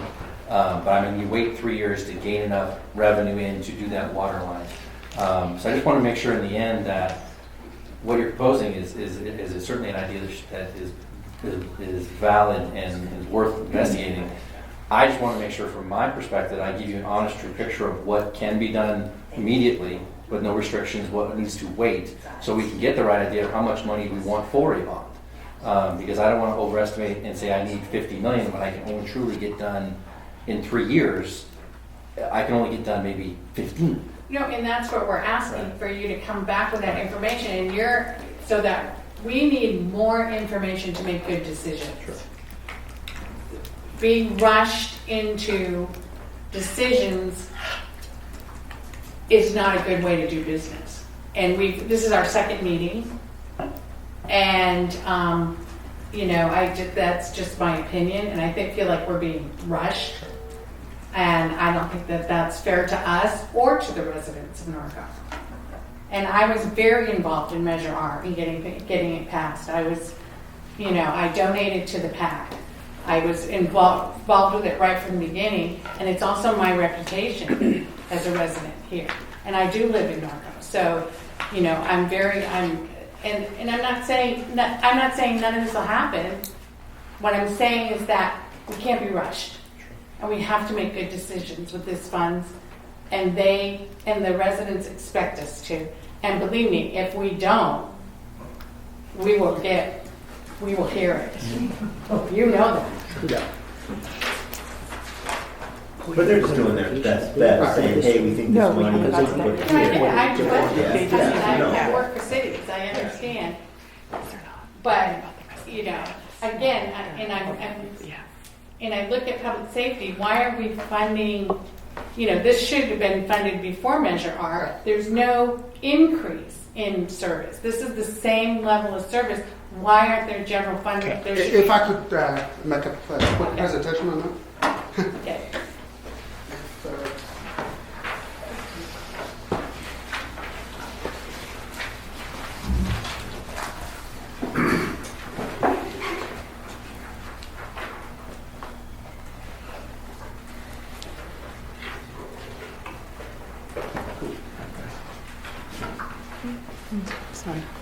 It's Kelsey. Okay, so what we're doing with public safety here is clearly nobody here disputes the fact that one of the reasons why we passed Measure R is to make sure we protect public safety. Okay? There is no doubt about that. And unlike some of the other items that you're looking at tonight, which are a list of projects that we need to do with Measure R, the question for public safety is how do we determine the amount that we need in order to protect public safety? So one of the ways staff thought of looking at that is to look at our public safety expenditures before and after Measure R. Because if we don't put some money into public safety, the general fund may not be able to absorb all of the cost increases that are coming about as a result of the increase in cost for police and fire. So what we decided to do was to take a look at our expenditures before and after in order to quantify how much should be contributed from Measure R to fund public safety. Is the general fund in jeopardy of reducing public safety at this point? The answer is no. But the budget that we are looking at for next fiscal year includes a deficit, and most of that deficit is attributable to increase in the public safety cost. So what we looked at was this public safety expenditure schedule, fiscal year 2017-2018. We compared it to what we're estimating to spend this year, which is that amount there, about $11 million compared to $10.1 million that we spent pre-Measure R. We're also looking ahead to next year's budget and to try to forecast how much we are spending. These are the amounts are already included in the budget that the City Council is currently looking at to come out with to determine how much we need. We are expecting to spend for fiscal year 2019-2020. So because this thing overlaps over a 2-year period, the difference between the amount we budgeted in 2018-2019 versus the amount that we spent in 2017-2018 is $744,000. The difference between the amount we are projecting to spend in 2019-20 compared to what we are spending in 2017-2018 is $1.6 million. So the average of those 2 years is $1.1 million. When we looked at this number the last time, I think it was $1.2 million. The reason that has changed is now we have a third quarter invoice from CAL FIRE. We get their invoices on a quarterly basis. That number was significantly lower than what we expected for the numbers to come in at. And because of that change in fiscal year 2018, 2019 actual numbers have changed, and therefore that also leads to a change in estimate for 2019-2020, a reduction from what you saw the last time. So that's how we come up with the 1.16 million. Yes. Okay. But, okay, for fiscal year 2018-2019, that's already budgeted, and I assume it's funded, correct? 2018, 2019, Yeah, yes, it's already fiscal year. budgeted and it's already funded. So the difference is the 752,000. So so if you look at the difference between Here's the 2000, new No, one. there's a new one. There's a new one. Yeah, so, There's a new one. so next fiscal year, you're anticipating, This right. one has no numbers in it. I won't say. It does, I'm looking There's at no- the old one. Okay.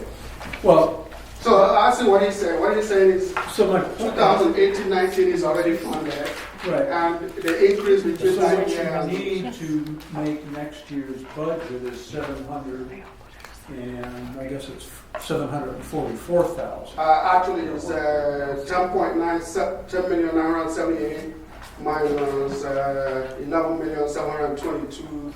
Yeah, a little over $700,000. You're correct. Yeah, that's one way of looking at it, right? Another way of looking at it is looking at the 2-year period. So the question is, the 1.166923 that you want to use Measure R funds to pay for public safety gets us nothing extra. It doesn't add any additional That's stuff. no Yes. additional public safety That's correct. service Yes, for Measure R funds. that's correct. You're just asking us to help budget. You're just asking us to The increase is due to the increase in the cost of the contracts with CAL FIRE as well as with the Sheriff's Department. But to make, but I guess what I'm trying to get at is to make your budget whole on public safety, you really need, is it 744,000? And that's what a you want from is Measure a 11,722 minus. It's 744. It's 744. I think that's the difference between 2018-19. So what do we consider and that? So it's a That's 744. what I'm saying. Yes. It's requested for 1.2. Yeah, 745. right. That is Because the actual verbiage of Measure R says to prevent cuts. How is a video system at ADA preventing cuts? Which one are you speaking about now? Well, on the Measure R says prevent additional cuts to police and fire. But when you look at the projects for safety, it says a new video, change the That's armory. How does That's that on the look public at? facilities. Facilities. That's- Facilities. that's- It's public That's, facility. That's under that's public coming out. facilities. That money they're asking for public Okay, facilities. that's public. Okay. So what, okay, Yeah. so my bottom line is, so what, to make the budget whole, to make sure we keep the current level of service, Right, we need 744,000 357. out of Measure R. That I can support. And I asked last minute if you can bring back what would it cost to get what police and fire is asking in their strategic plan to bring us whole to get the adequate service levels at police and fire above the 744 from Measure R. Yeah, let's talk about that quickly. The one thing left in this, from the strategic plan that the Sheriff's Department requested is one dedicated traffic deputy and one community service officer. The cost of that has been costed out. The dedicated traffic deputy will cost $344,000 a year. Okay, and the community service officer, I believe, cost $125,000. 134, I'm sorry, 134,000. So that is, if we need to meet that strategic plan, that's additional funding in today's dollars. If we go next year, those numbers I'm sure will go higher, and but that's in terms of what it would cost for next year, 2019, 2020. With respect to fire. One of the things we talked about was a potential for a paramedic squad to be added. We have had extensive discussion with our division chief here and the battalion chiefs, and at this particular point, they are not recommending that. The cost of that, by the way, is about $1.3 million annually. The reason they are not recommending that is we have adequate resources as far as fire services go here in the city of Norco. Not only do we have the 2 fire stations here in Norco for a population of roughly 25,000, We also have additional resources. The city of Eastvale's fire station, the city of, two of their fire stations are actually very close to the city of Norco. And we all use the same CAL FIRE. In addition to that, we have a fire station here on Hamner Avenue. Plus, the fire department, CAL FIRE is in negotiation with the city of Corona for automatic aid agreement, which when finalized, basically would allow them to respond here into the city of Norco on those calls that are closer to stations that are in the city of Corona. So at this particular point, the division chief, the battalion chiefs, they feel that we are adequately staffed for fire services here in the city of Norco, including emergency medical response. And then what would it cost to keep the seasonal station, if we funded it, to keep it, to pay the rest of the season that it's closed? That was a question I asked also. Hold that for a second, but I know that you're saying to the citizens about automatic aid and all that, that's going to happen either way. And remember, when we do that, that's if they're available. So if Eastvale's got calls or Corona's got calls, then we won't get a service. So with without automatic aid, they will come either way with mutual aid. So that's great, they'll have it there. So, but still would like to know, a third of the city only has a fire engine for, I don't know, is it 8 months? 7 months? Good evening, Jeff White from CAL FIRE, and Andy did a great job explaining all of the fire service background, but you bring up a good question. I would not want to quote dollars and cents without getting an accurate quote, which under Andy's direction we can gladly get that for you. And what your Vincent or Commissioner Vincent is explaining is the CAL FIRE station on Hamner is a CAL FIRE state-funded resource. It's there approximately 8 to 9 months out of the year. And as all of you are very experienced, we have a year-round fire season. There's been years that fire station stayed open, which is a great benefit to the city of Norco and all of us. However, though, there is an opportunity if the city wanted to contribute those costs to keep that engine there year-round. And keep in mind that becomes also a question for CAL FIRE management strategically, but we could definitely we could get answers to that for you. So I have a question to the city staff, but especially to fire and law enforcement. Is Norco considered a safe city when you compare crimes, fires, just relative to other cities, Corona or Eastvale? I mean, are we considered safe or just kind of moderate?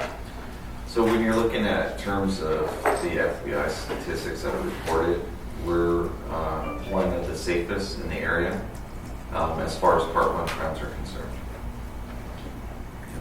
Okay. You don't have as many. Oh my goodness, when I worked at Herb, they had 35 fatalities by 10 months on their streets.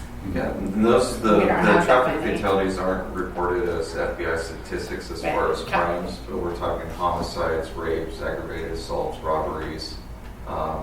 You're looking at minimal compared to other cities within our jurisdiction, locally within our jurisdiction. How about from a traffic safety standpoint? Traffic safety, we're actually doing very well with the dedicated traffic deputy that is out there. He's making an impact. Our injury collisions have gone down. Our fatals are so far 0 this year. Non-injury collisions are being reduced, but we can still reduce those. Okay, thank you. I'd like to ask a process question. In a non-contract city situation, if you increase staffing and then later on you don't have the funding for it, then you're in a layoff situation. Mm-hmm. In the county situation, if we were to say we wanted one more now and then for some reason in 4 years or 5 years the funding wasn't there, because it would have to be, if we made that decision to have an additional one now, we would have to be funding that forever. No. But that's the question I'm asking. So if we chose to have one more officer this year, that's okay. It's not okay. Yeah, that is a notice requirement, but we can reduce staffing at our choice. We select the service levels. Thank you. I can't reach it. So what is the proposed dollar amount to just cover the increase in contract costs? $744. And before we have a motion, can we have public comments? Because it's, isn't it one of our? We're on We have the 3A. motion. Yes. 3A. No, I didn't want, I'm just asking. Oh, okay, I'm sorry. Yes. In preparation of the motion. I know what the number is. So I'm sorry, what is your question? 74436. So yeah, it's 744 depending on whether you look at the 2-year numbers. But I get where committee member Gake is coming from, which is FY 2018-19 is funded and should not be factored, and that the starting point should be the difference between 2018-19 versus fiscal year 2019-20. Then I think we should discuss the other deputy and the traffic I think officer that- in the plan. In the planning, when Right. we go into our more planning phase. One last question, Andy. But certainly Do you anticipate current that kind of level an of increase in service. cost every year? Oh yes, yeah, those costs will continue to go up every year. Even though we get the same service, the cost is going to go up every year? Yeah, Why? the cost of doing business goes up every year. There is the salaries and benefits of employees that go up. There is materials and supplies that go up. Unfortunately, there are pension costs that go up. So those things combined continue to increase the cost for public safety. Is there some point when we're not going to be able to afford what we're doing now? It is potential. We don't know. But the reality of it is that the cost is a good question, excellent question, is that costs continue to go up. And unfortunately, the revenues are not expected to keep pace. We did a 10-year financial lookout before we implemented Measure R, and what that shows is that clearly that revenues are not going to keep up with cost overall. I have hopefully last question about public safety. Sorry, everybody. Though I got people who knew I'm on this committee that live in Norco, and there's a lot of police and firemen that are here, and somehow a lot of them all found out my name and got a hold of me. So they asked me questions that I can't answer. That there was supposed to be some police and fire service up in Norco Hills when that project was built over the last 10 years, a fire station or something. What was the answer to that? Do you have an answer to why that wasn't done? Or was that not supposed to be done? Yeah, there was never a dedicated police service for Norco Hills other than the general city policing. As you know, there are some cities that do what is called operating community facilities district for public safety, that will buy you a dedicated police officer or police officers for a given section of that city. That didn't happen here. That has never happened here. So I don't think there was any promise that there would be dedicated policing to folks in Norco Hills. With respect to fire station, I think at one point in the early 2000s, the city thought about siting the second fire station out there. For some reason, logistically, it couldn't work out, and that's why the station was built on Hillside instead. Oh, Hillside and 60. Yeah, Hillside and 60. Yes. Andy, do you have the total of what's presented in the plan is? I thought from last time we were saying it was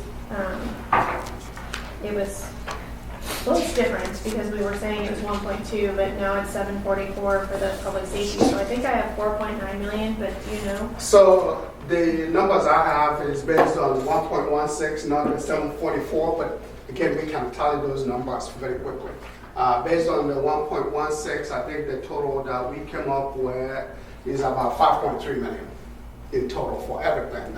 So then that number reduces. So even if we accepted all of these items, we wouldn't be using our first, well, it's 5 quarters. But we don't know until. No, I understand. But the projection of it is I'm trying to understand how much I'm still catching up. So they said 4.5 for the first year, but the first quarter, that's not included in that year, I broke down 1.5 to 1.9. So we were thinking we're going to have 5.5. That's correct. And I'm saying let's be conservative. Wait, I'm sorry, we would have 6. No, is you're right with 5.5. So the projection was full year 2019, 2020 was 4.5 million. Okay. The first 3 months of Measure R expected to generate a little under $1.1 million. Okay. And if we don't, if we don't fund the 744 out of Measure R, are you cutting out of public safety? We don't know. We don't know. Well, then it shouldn't be, if it doesn't need to be in here, if you can fund it without Measure R, then it shouldn't be part of it. You should be asking for it. I mean, this is just my opinion. If you don't need the 744 to balance your budget for Measure R to keep the same things that the chief needs, or Captain needs, I forget. Well, next year's projected budget is over $800,000, around $800 short. Okay. So you do need this, or we'll cut. I'm confused. I don't know what the city council will To cut. keep the level of service at what it is currently, and given the increases, and given we will have, well, with the increases, there will be a shortfall in the budget. So the 744 is necessary, as I understand it, is to make up that shortfall. Yes. Right. But it doesn't matter where you may not necessarily cut it from public safety. The city could make a determination to then cut it from parks and recreation. Are you going to cut it somewhere else? You need this to not cut somewhere else. We have to balance the budget, yes. Additionally, the revenues that they've projected are extremely conservative. And last year they started off with $1 million deficit and ended up with $400,000. So the question is, and this year we have new Silver Lakes, we have the Stater Brothers, we have the new hotel coming in, we have CarMax, we have revenues coming in that nobody knows. I mean, we have a lot of new, unfortunately for planning, people that are planning, we have a lot of new stuff and a lot of unknowns. And so I would support the 744 and come back at mid-year and look at what reality is. So do you want to do the entire, so the 744 is the okay. Or we could do want to do like 6 months. Do you want to look at doing a 6 months, or do you want to do the whole year? And I'm not the only one, so discussion. Let me add one thing to that discussion is that what we're showing here is still a projection of what the 2019-2020 numbers will be.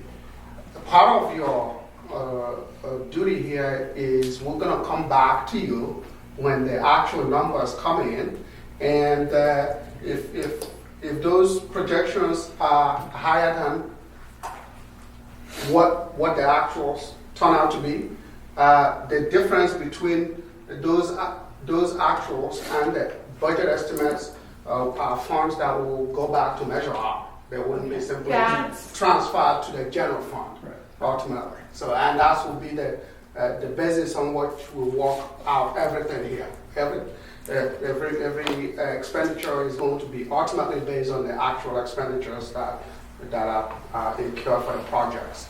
And if those actual expenditures are lower than what you have approved, that money remains in Measure R and will be reappropriated for future projects.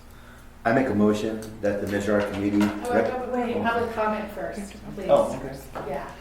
And for item 3A, we have one public comment, Linda Dixon. Sorry. No, you're right.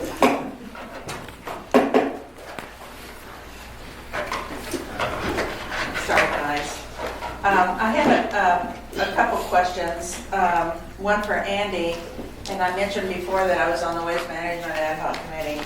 2013, the citizens received an increase from 10% to 17.9. And of that increase, the 7.9 was supposed to go towards streets, trails, and public safety. Can you tell me if that's happening? Let me say this. Your recollection is different from mine. The report was contained when that final waste management report was presented to the city council what was stated in that report is Which I have right here. the approval report that went to the where that stuff was adopted was that recognizing that the franchise fee is a general fund revenue, and that by default general fund revenues are used to fund, amongst other things, public safety, and that if there are any other allocations that will be made to streets or for any other thing, that will be something that the city council will determine as part of the budget So it went into process. the general fund, in other words. That's where it's always been deposited in the general Okay. fund. And on the public safety here, I'm noticing from 2017-18 to 2018-19 to 2019-20, you'll see that there is an increase of that every year. There's been an increase. How was that funded? So, as you know, the increases have been funded by the general fund, as you correctly point out, which is part of where that franchise fee gets funded for public safety. Any revenue increases in the general fund goes to fund general fund expenditures. So if Measure R had not passed, how would this have been funded? So one of the reasons why we did Measure R was to preserve the level, at least the level of funding for public safety. So if Measure R did not pass, and the city council would have to make a decision as to what level of public safety they want to have. Exactly. And at some point down the line, right, where these revenues are not sufficient to cover all of the expenditures of the general fund, then there will be reductions, including up to public That's safety true, reductions. and this has happened year after year after year. So my suggestion would be, upon the completion of the city budget for the year 1920, let's see how they fund it. Let's not rush. Let's see how they can come up with the funds first. Measure our funding for public safety, a lot of it, and if you went to any of the public meetings where the city was involved and our PAC was involved, a lot of the comments from the residents were they wanted additional law enforcement. They wanted a motorcycle cop back in town. They wanted this and that. So why not? Let's see how this can be funded, and then we can maybe benefit the community with additional fire and additional police.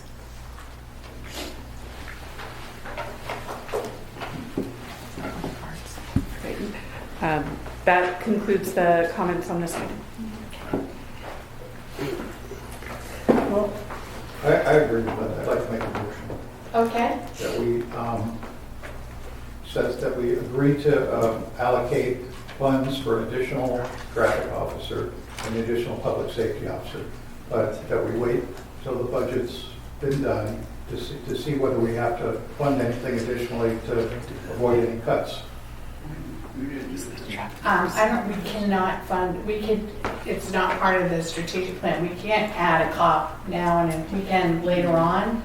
But so you either have to do the same level of service as proposed to the budget and then come back for the additional service. Yeah, I'm not sure that I agree with him. I don't understand what you're saying. yeah. I think that we can. The motion was to add another Another traffic officer. 468,000. So you want to appropriate 468,000 for an additional two people.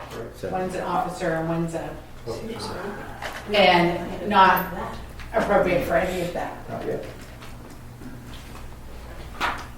I would second that motion with clarity on it. If you want. Okay. Is that, if I got it right, sir, that you want us to, the motion is to read to fund 133 and 344 for additional public safety on the police side services out of Measure R funds for the budget year 1920? Yes. I definitely second that. That was my motion. And hold on the 740. So is it time for We got discussion. committee discussion? Yes. So I have concerns about that because as we get to make these decisions about this specific money, council gets a much broader view. And so if we choose not to fund this at this late date, the choices of not, where the funding will come to make up the gap may be in a service that we have nothing to say about but goes away. And so, yes, then I guess we do have the opportunity to later choose to fund that part, but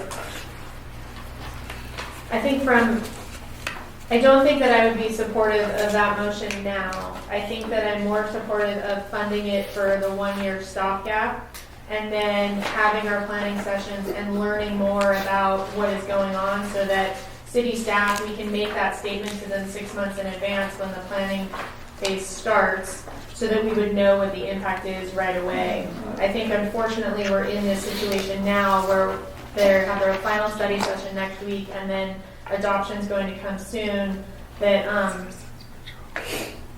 the days of being able to find that may have passed. And so now we're going to be looking at different funding or layoffs or other significant things happening within the city. So I applaud the adding, and I can certainly support the adding additional staff, but I don't support the not funding the current shortfall. I want to add, I agree. I think the spirit of Measure R is prevent additional cuts to police, fire, and emergency medical services. So I think that $744,000 is critical to ensure that we maintain that current level of service. And I think at some point of time, if the revenues are there and we feel comfortable with the revenues, then yeah, we should fund those additional positions. And I agree, what's going to happen is you're going to rob Peter to pay for Paul. So you're going to say, well, we're going to, we don't have the $744,000 here, so we're just going to take it out of maybe parks and recreation or cut some other projects. But I think in the spirit of Measure R, funding, taking care of that shortfall is appropriate, and that's why. My concern is if we don't allocate the $744,000 for the shortfall, and we do dedicate money for additional people, and then we wind up having to cut the whole public safety, who's going to be the first to go? More than likely, those people that were just hired on. And I agree with you. That's why I asked the question to the city manager specifically was the 744. Are you sure you can't pay that somewhere else? And he said he doesn't know. He possibly can. That's why. Because my original motion before we stopped was to fund the 744 plus the extras. Because that's what the lieutenant said he needs to service citizens. That was my initial budget. My motion until the question was posed to him and he stated, no, we may be able to fund it somewhere else.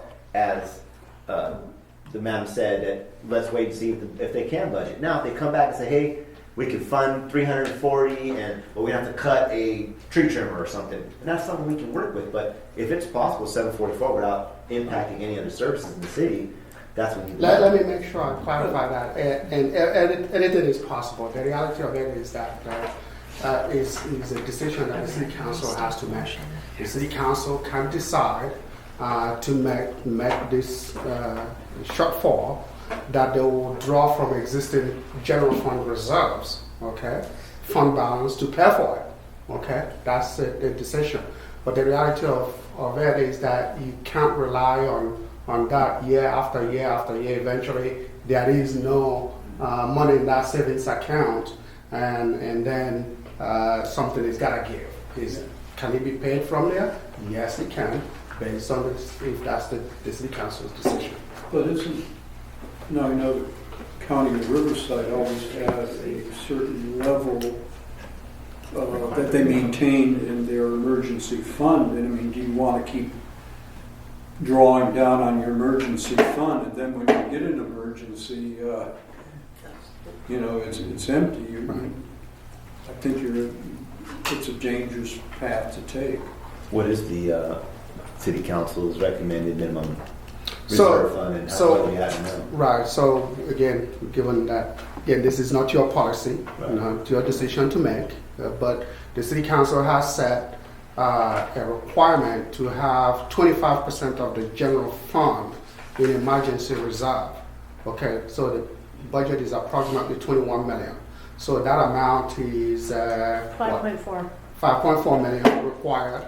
The current general fund reserves is estimated about nearly 12 million. As presented last budget study session, was 12.3 million at year end. Okay, so that's what we are looking to have by year end. Again, keeping the emergency reserve is clearly for situations where there are emergencies. It may look like 12 million is a lot of money in the general fund reserve, but I also was here back when we had the recession, where the general fund reserve dropped by $4 million in 1 year.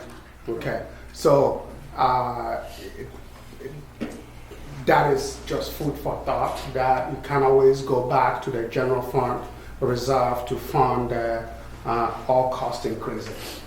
And I was in a similar situation where, we had an incredible amount of money in a reserve. This was when I was working for a land management agency, and a lot of it was depending on permits and those sorts of things. The recession came, and within 2 years, the money was gone.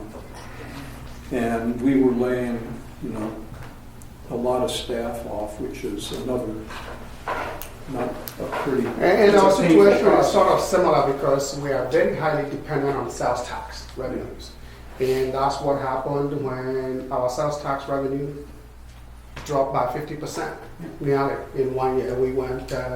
That's the situation we found ourselves in. Hopefully, it doesn't repeat. But the reality of it is, we go through economic cycles, and having a healthy fund balance in the general fund is what. Is a good way to preserve future services for the community. I also want to point out, we're only making recommendations. If the city council doesn't want to add, because this is not part of our plan, is to add new officers this year. And we might come back at mid-year and with city council looking at that. But at this point, are we forcing them to do something they're not ready to do? I'm not sure. Just throwing that out there. It needs to be a 4-1 by council. Yeah, and that's a very important point, is that the recommendations of this committee can only be overridden by a 4/5 vote of the city council. So, yeah, you do have some pretty strong powers here in terms of the city council's ability to override your recommendation. Now, if you're recommending that they spend money that you don't have oversight over, such as general fund monies, then that of course has no impact, no weight. But as far as Measure R issues and revenues and expenditures are concerned, that's the way the resolution was adopted, is that they require, there is a 4/5 vote of the city council to override your recommendation. Okay, so we have a motion, we have a second. Member Sanford, can you repeat your motion to clarify, because there was 3 other that added to your motion after you spoke it? Correct. Yeah, I'm going to stick with my initial motion, and that was that we recommend that we spend the money for the extra traffic officer and public safety officer, and that we hold off on the 744 until we know whether there's a real shortfall or not. Okay.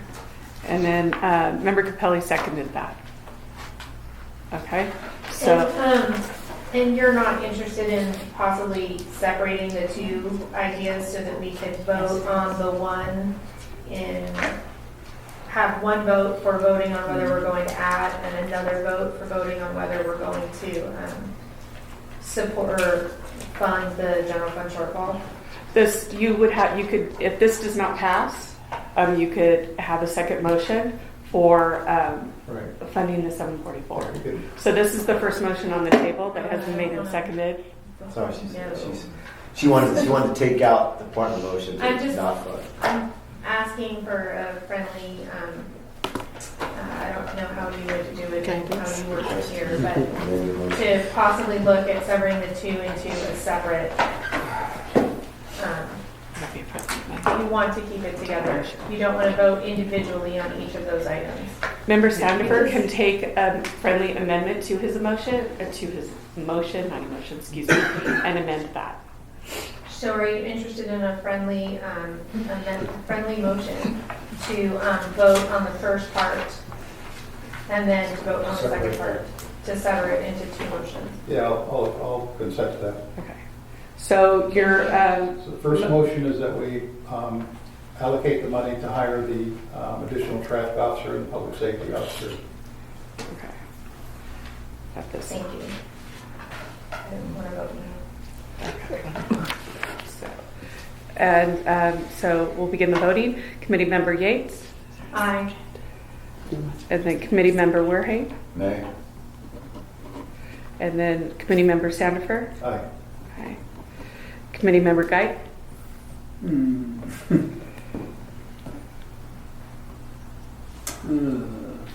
going to vote no. Committee Member Capelli. Aye. Vice Chair Shull. Chair Olmsted Brown. Bowen. Bowen. Nay. So sorry. Nay. So we had four yeses and 3 noes. So that passes. The vote passes with 4 yeses and 3 noes.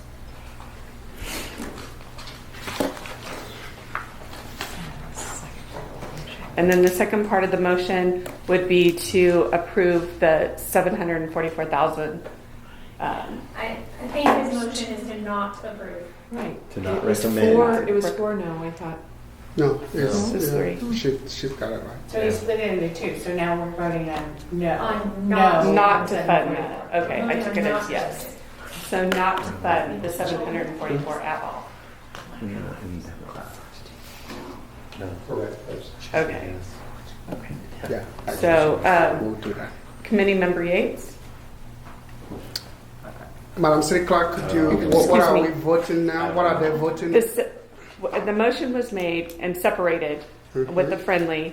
The first motion was to approve the traffic officer and public service officer. Community service officer. Community service officer. Uh-huh. This friendly, to separate it, the second motion is to vote no to spend any of the $744,357. Wait a minute. So that Could you it would explain? contradict. Is it going? I think we need. So a yes vote is a no to Contradict. funding? Yes. It is. Yeah. So if you vote no, Yes. correct. If you vote no, you just took out the traffic safety officer and the public safety officer. No.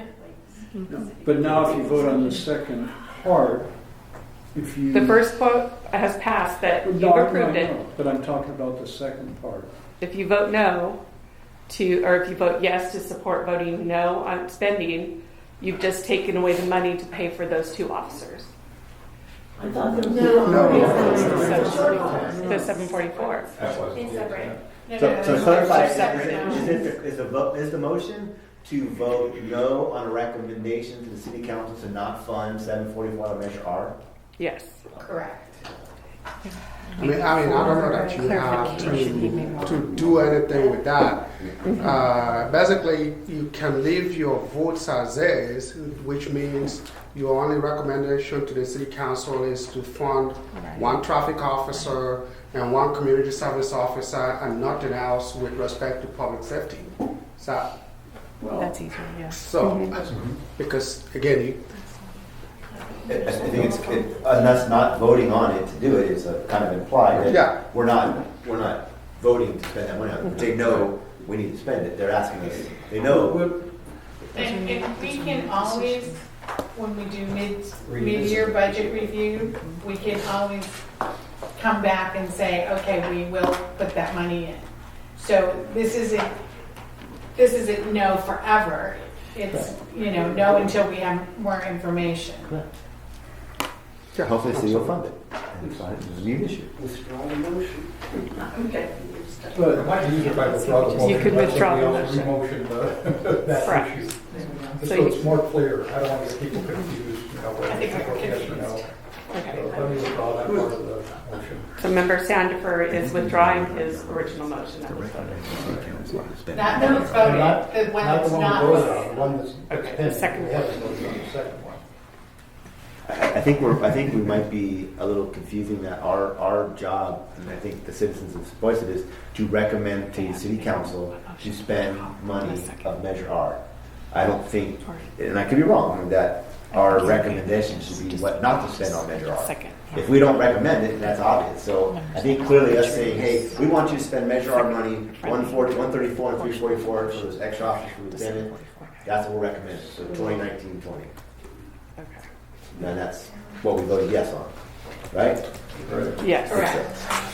And then as Madam Chair stated, if mid-year want to go, hey, you know what? We have extra funds in Measure R, let's assist the budget and spend some of the money in the 744, we can do that if you chose to do that. Right?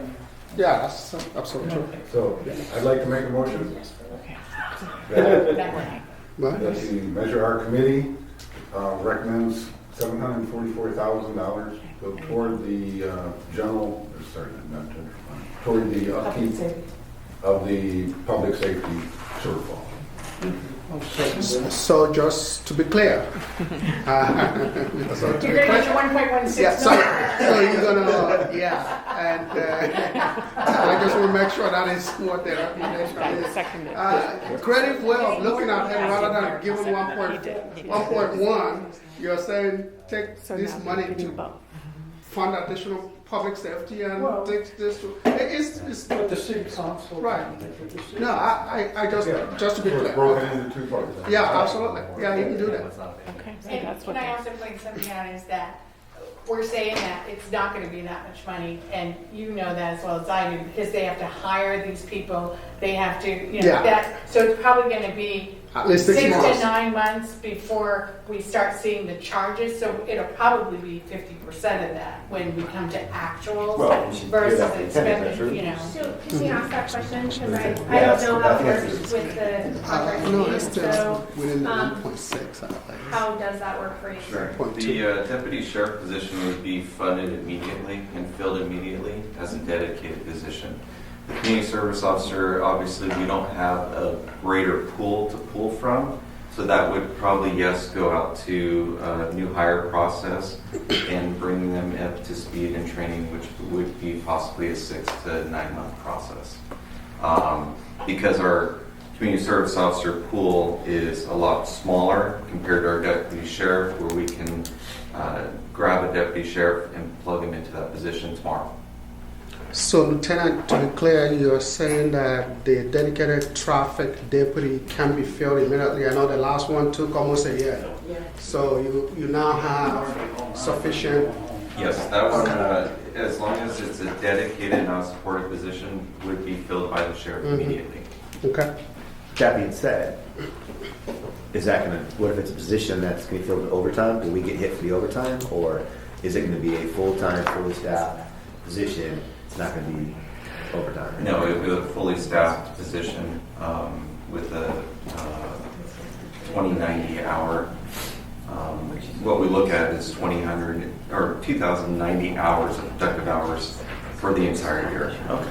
So that's a full-time position. but there would be some savings over the year, not a lot, evidently, but some. Correct. Just 2 separate. That's the 1.16. Okay, moving to Okay, your we'll take a next vote. motion. So the motion's on the floor, and the second, Do we have a second? I had, yeah, Okay. member We're Guy. in discussion. I'm sorry. Well, the motion again. The motion is to approve the Measure R, their motion was the Measure R committee to approve the $744,357 to fund the shortfall as presented in the presentation. Okay, so we'll go ahead with the vote. Committee member Yates Aye. Committee Member Wareham, Aye. Committee Member Sanford, Committee Member Geik, Aye. Committee Member Capelli, Aye. Vice Chair Schultz, Aye. Chair Olmsted Bowen. Aye. The vote passes unanimous.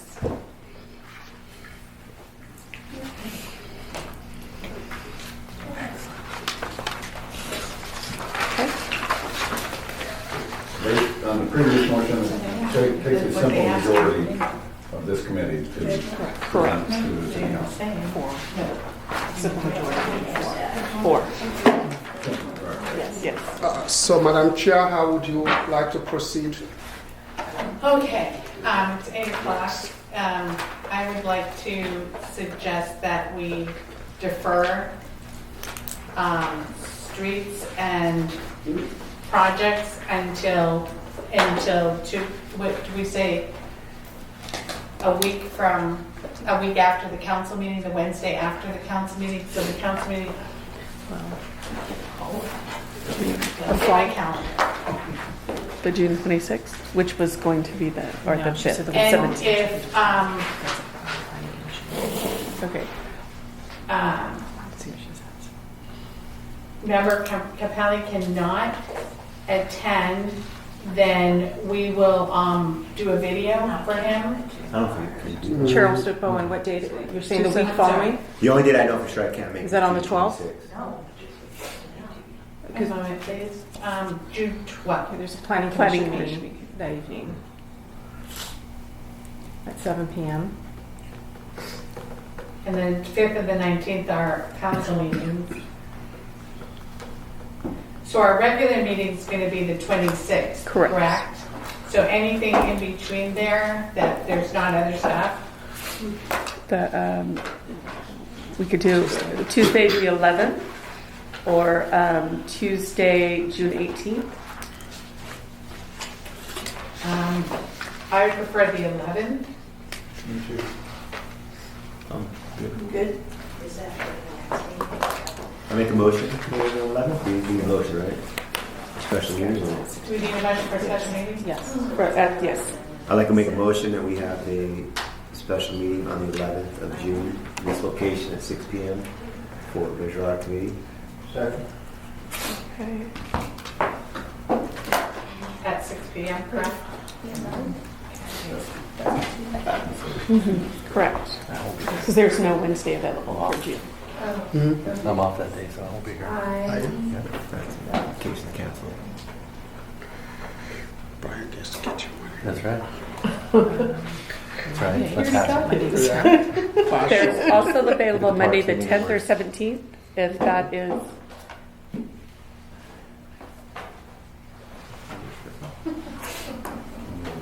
Let's do, we have a motion for the 11th? Correct.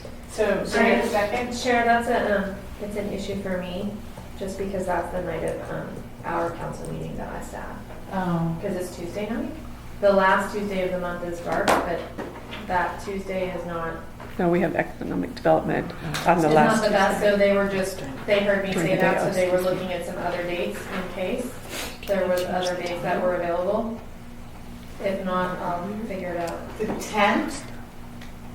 Can we have, is everyone the 10th? This is always a Okay, so. I'll make my can I motion amend it? for a meeting for the Visual Art Committee in this location, 6 p.m. on Monday, June 10th. Thank you. We're good. Nope. And the motion was to amend to Monday, June 10th. The second.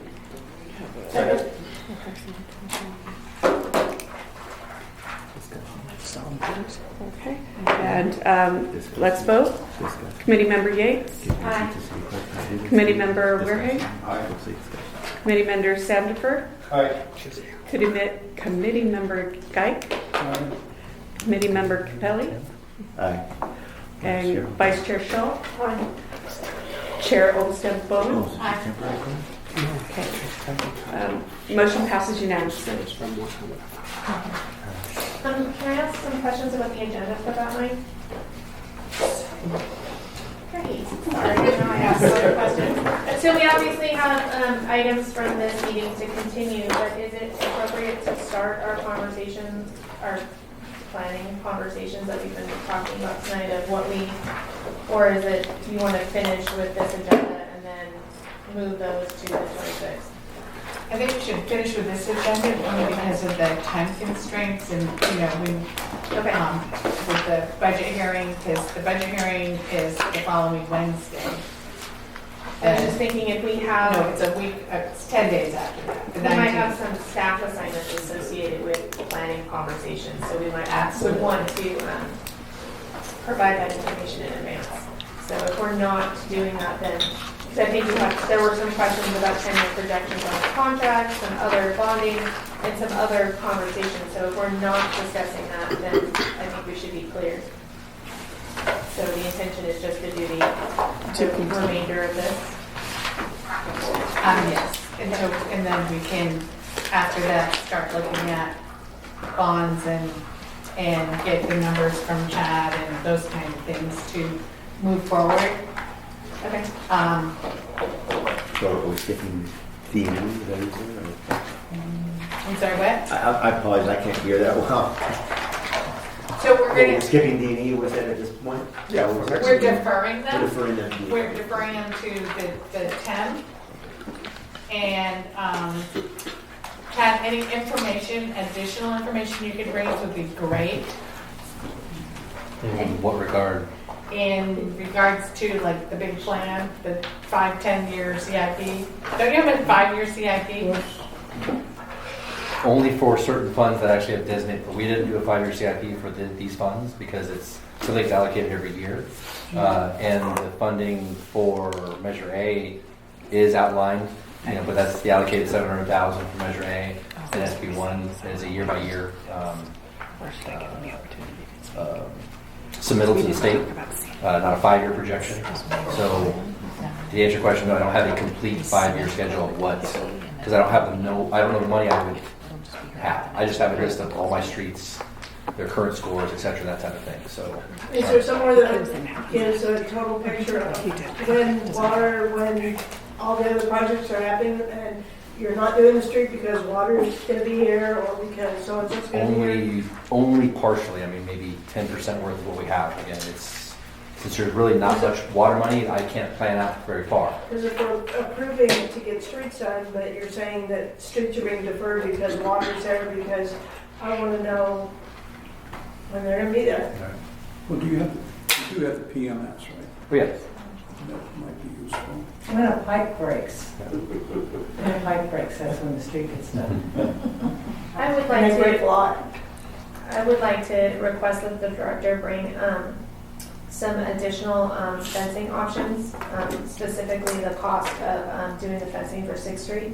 I know that was something that was discussed at the last meeting that the Trail Committee, I believe that you mentioned that it was on the list, but for some reason that it was switched to a different location.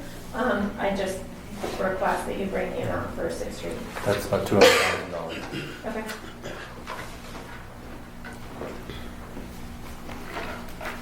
Okay. Make a motion to. Here, I guess we don't need a motion. We're done.